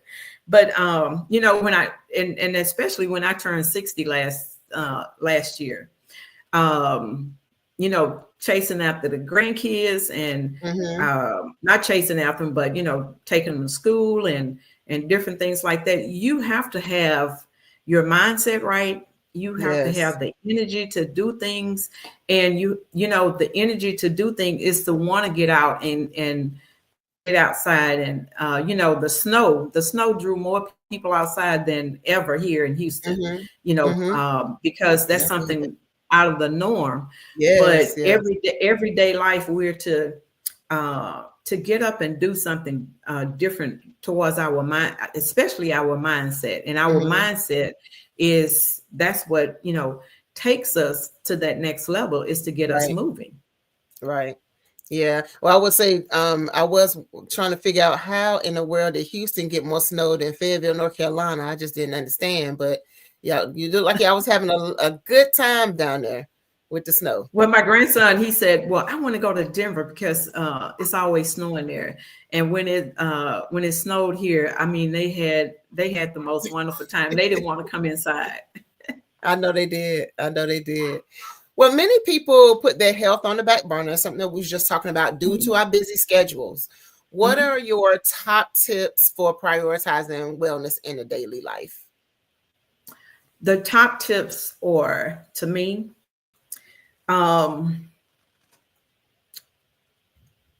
is meditation. Meditation.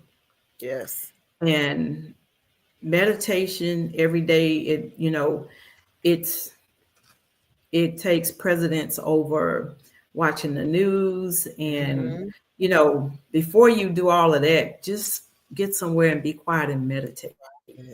And drinking water. Some people just cannot stand water, so then they fill it with the little crystal lights and all those different things like that. Well, sometimes sometimes people have backlashes from it, because I learned that the aspartames and stuff, sometimes they give people headaches. And just eating something different. It doesn't always have to be a whole lot, but just try it. Try something different every week. And involve your family. If you have a family, involve your family, so that they will be able to know, well, we didn't always eat the fried stuff. We had baked stuff. We had air fry. And the common thing is to just do fast food. And fast food is, it's getting more and more expensive. And you can do it yourself, and you can make it a healthier version for yourself. And just getting out walking. I know here the birds have started to come to the windows every morning, and to hear a bird, just singing at the window, then that makes you want to go outside. Mm-hmm. And I know for myself, I purchased a treadmill, Okay. and I guess it wasn't for me, so it never worked. So I had to get outside. And I text the company back and forth, and we almost had it out over a text message, but I guess they won because they didn't send the part, they didn't send my money back. But getting outside and just breathing in the fresh air, it works. It helps you to reset your mind. You get to hear the birds and different things like that. So it's always refreshing.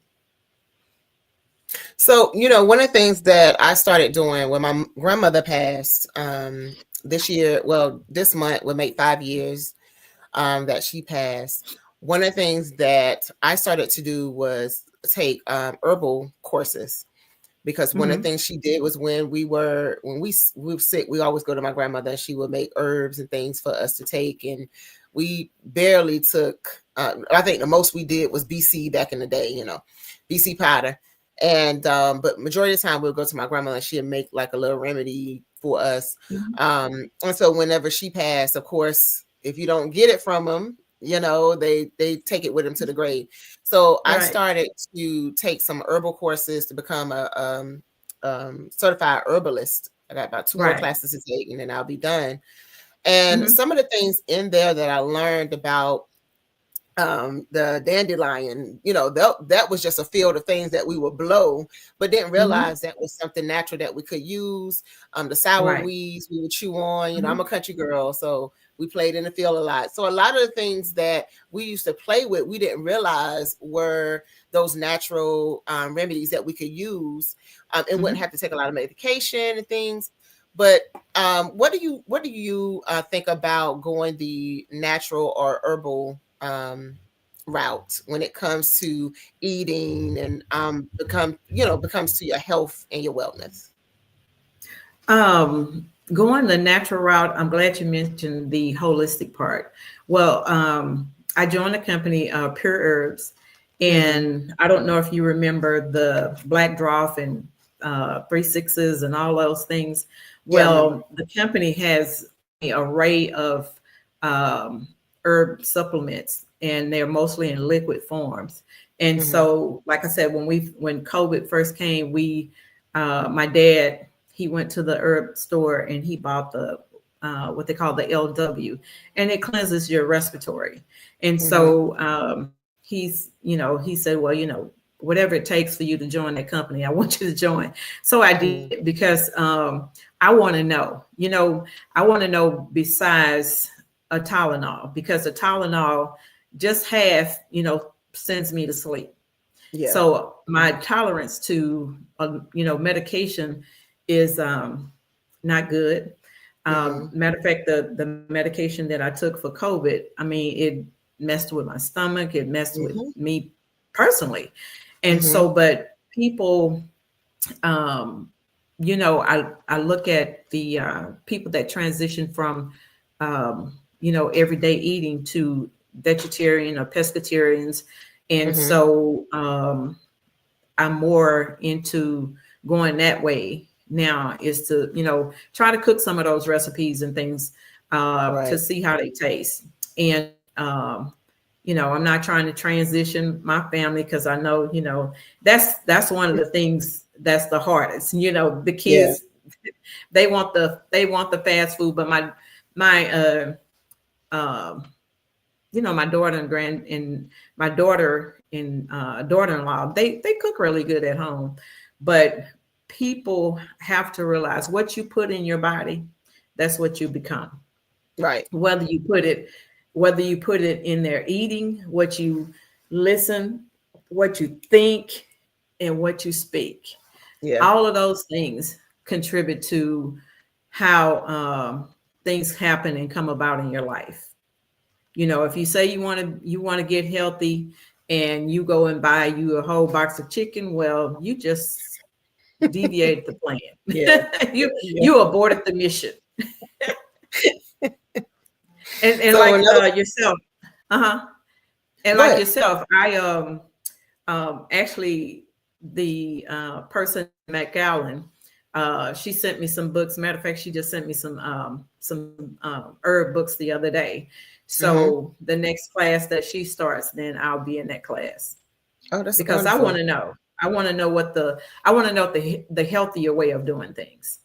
Right. Making our own thing. And like you said, and I guess I can see where the life insurance and the health and wellness kind of coincide.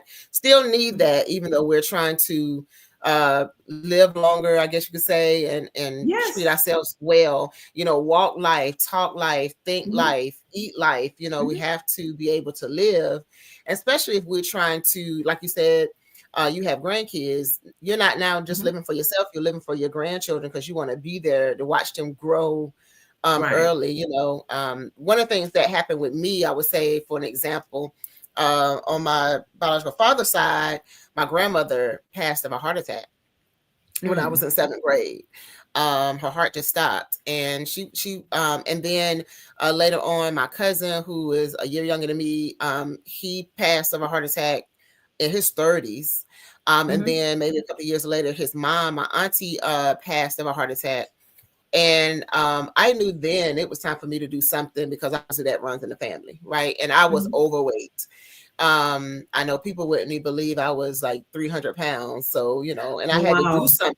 Yeah, I did, because we don't realize how quick health weight can slide in on us. Like, it's just when I go back and look at the pictures, I'm like, man, I can't believe I was that large, but I could tell that I couldn't walk, I didn't sleep well, barely wanted to take the stairs and things like that. And you could, and then, you're always tired. And then what I eat wasn't the right thing. Stress, adds weight as well, because it's not always what you eat.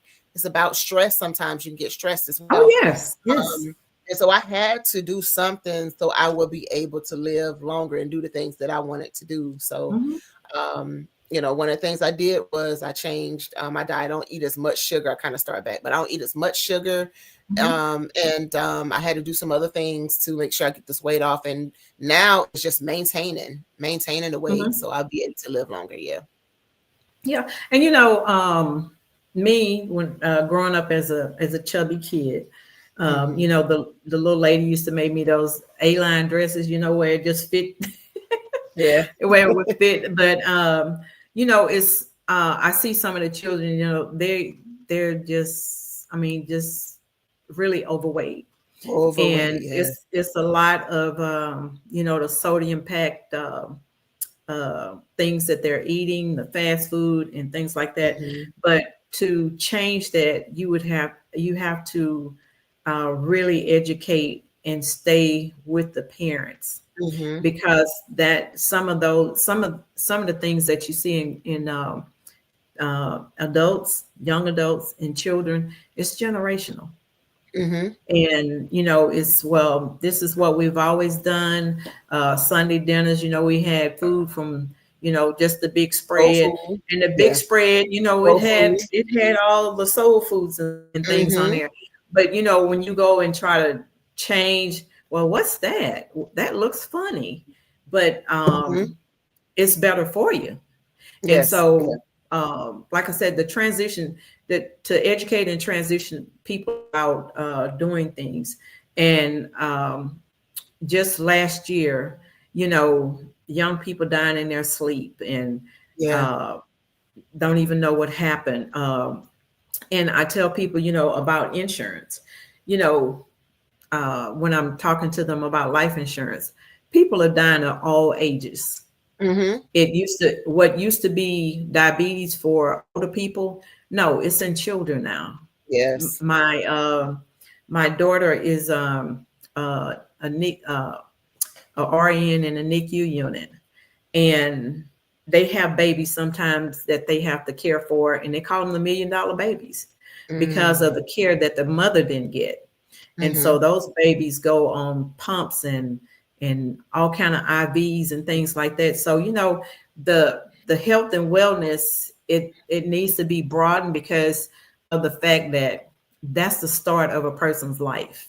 Yes. Or if they're already, young or adult or whatever, and they don't have that education, then generationally, they're going to follow in the footsteps of those people that, that their parents and grandparents and forefathers did. And so to get out in the community and show people there are different ways, because we can do it. It's just that, will we do it? Right. And Yeah. if you know how to do it, you may know. Some people just don't know how. So, question, and that's mindset too. When we talk about that, not knowing how, but then when you do get the tools, you have the mindset to use them. And sometimes we don't have that mindset to use the tools that people tried to give us. So when we think about legacy, what does legacy mean to you, and how can people be more intentional about creating one? Legacy to me is, I was just telling someone this the other day. I'll give you an example. Sometimes people go through divorces, or they go through tragics in their lives or in their families and things, and they just cut off communication to the families. So I tell people, it's high time you let that go. You let that go, so your children will be able to know who's who in their families, who their, their grandparents are, their forefathers, their aunts, their aunts, uncles, and they can see, that this happened, or this person, was the matriarch of the family or whatever. Right. So getting people to understand that you let that other stuff go. Whoever didn't bring the macaroni and cheese to the family reunion, and you mad at them. Yeah. Everybody can't bring the macaroni and cheese. We got one person in the family that cooks. And potato salad. No, because we used to have one that used to bring that Boxcraft macaroni and cheese and put bacon bits on it. No. But but it's really time for people to understand that tomorrow is not promised. That's right. And when you can get your families back together genuinely, and not be apples for apples, or it's you don't think that you're more than anybody else. We're all on common ground. Right. We're all on common ground. We're all people. And to let your children be able to know their legacy, that's key for me. My parents live in one set lives in Shreveport, my dad and my mom there, and my biological mom is here. So I always make it a point for my grandkids to know their grandparents and to know their other relatives.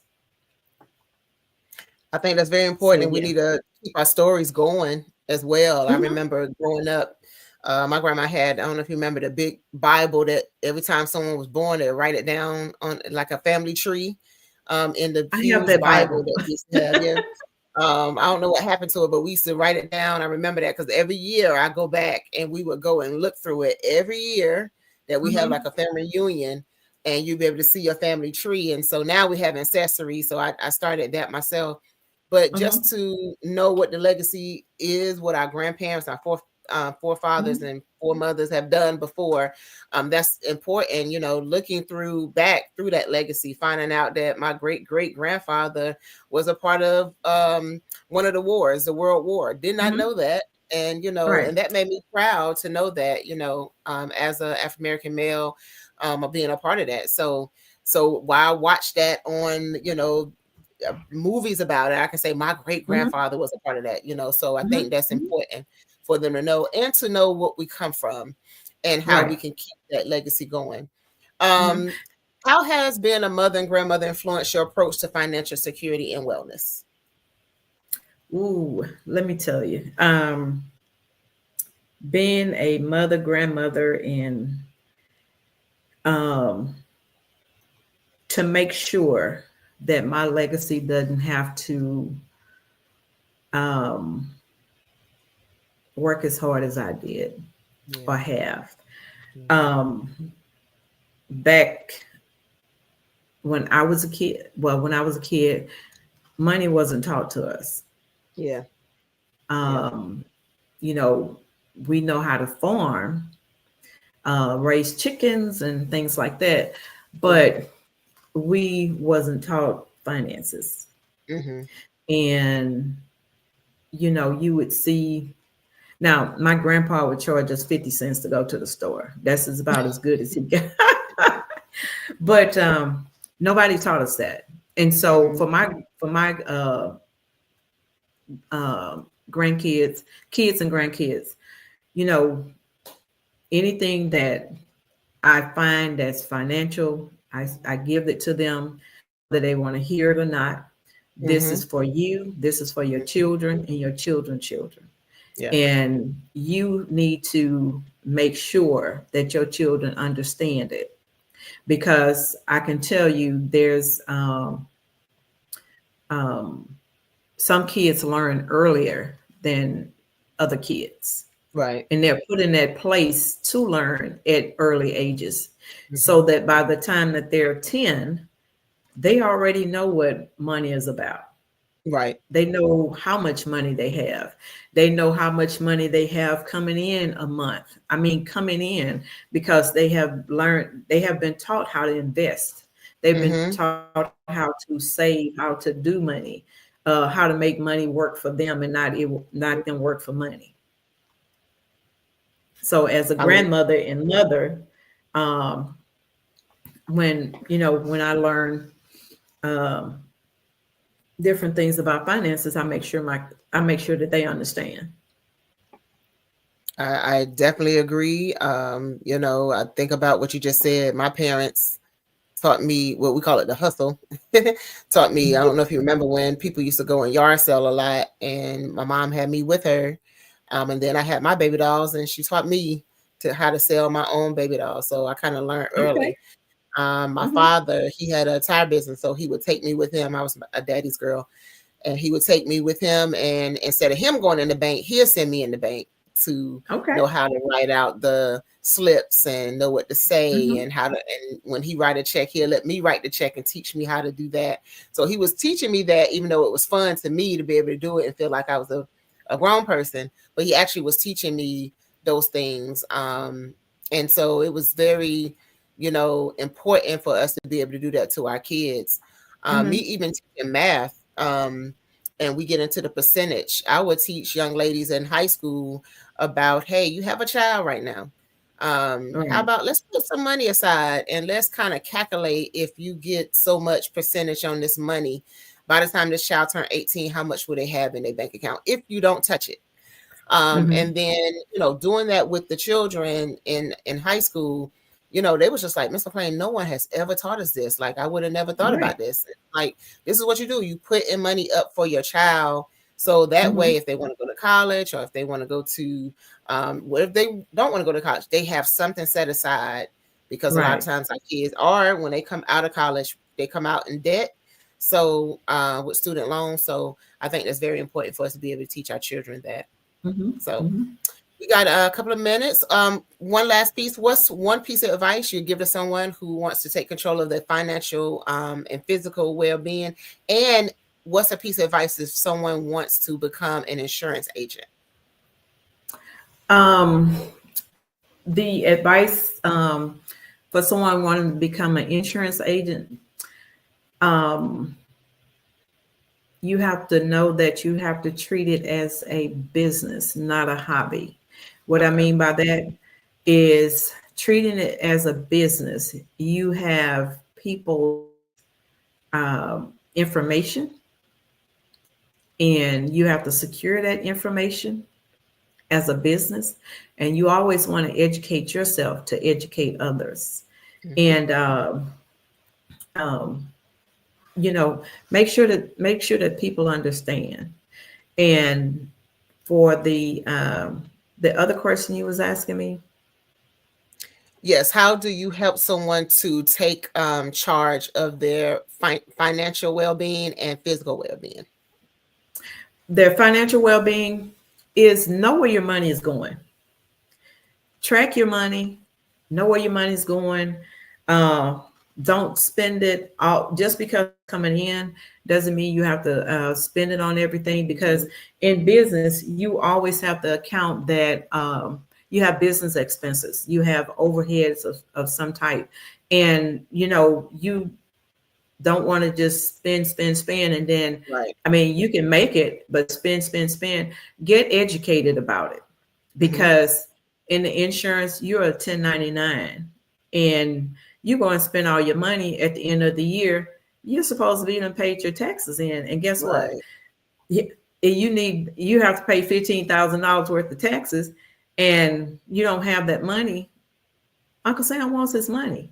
And so for the health and wellness, keeping my why I even started the business is because I want to make sure people proactively and know that there's preventative ways of being healthy and doing things better for themselves than they have been or have taught or learned, or someone just being around their environment. That's it. And so thank you. Okay. We got to get ready to go to a commercial, but thank you for coming on. And can you tell us how we can get in contact with you real quick? Yes, it's cbookman.euphoric, that's UFOREK.com for the health and wellness. For the insurance, you can call me at 281-744-2029 or email me at bookman, bookmanc64@gmail.com. Thank you, Ms. Bookman. I appreciate you coming on. I appreciate you all having me. Yes, thank you. Genius is coming, and we'll see you on the other side. All right. Thank you so much.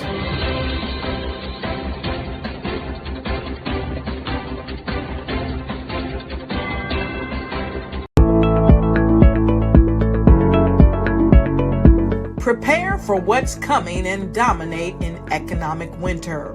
Stand strong and thrive by showcasing your great products and services globally through the Black Business Network and Black Business Olympics. The Black Business Network has showcased over 2,000 companies with over $7 billion in sales each year. Over 10 million attendees have viewed the rebroadcast each month. Through the Black Business Olympics, unique styles of business training and mentoring are turning students into business owners and entrepreneurial warriors who will dominate in any economy. Gain the ultimate advantage of the Black Business Olympics, 7 days of unbelievable topics and speakers speaking around the globe. Donate your time and experience to provide expertise and scholarships to students worldwide and change the world. Now, more than ever, new insights, tools, strategies, and capabilities are needed. This is your chance for a major presentation to the world. Fill out the form and join the more than 2,000 speakers who have presented to over 200 countries. Join the Black Business Network streaming live into the Metaverse, STEM City, Black Multiverse Enterprises, Hulu, Amazon, YouTube, iHeartRadio, Apple, Facebook, LinkedIn, Pod TV, IBM TV, Spotify, and Google Podcasts. Sign up today. Spaces are limited, and we will see you there.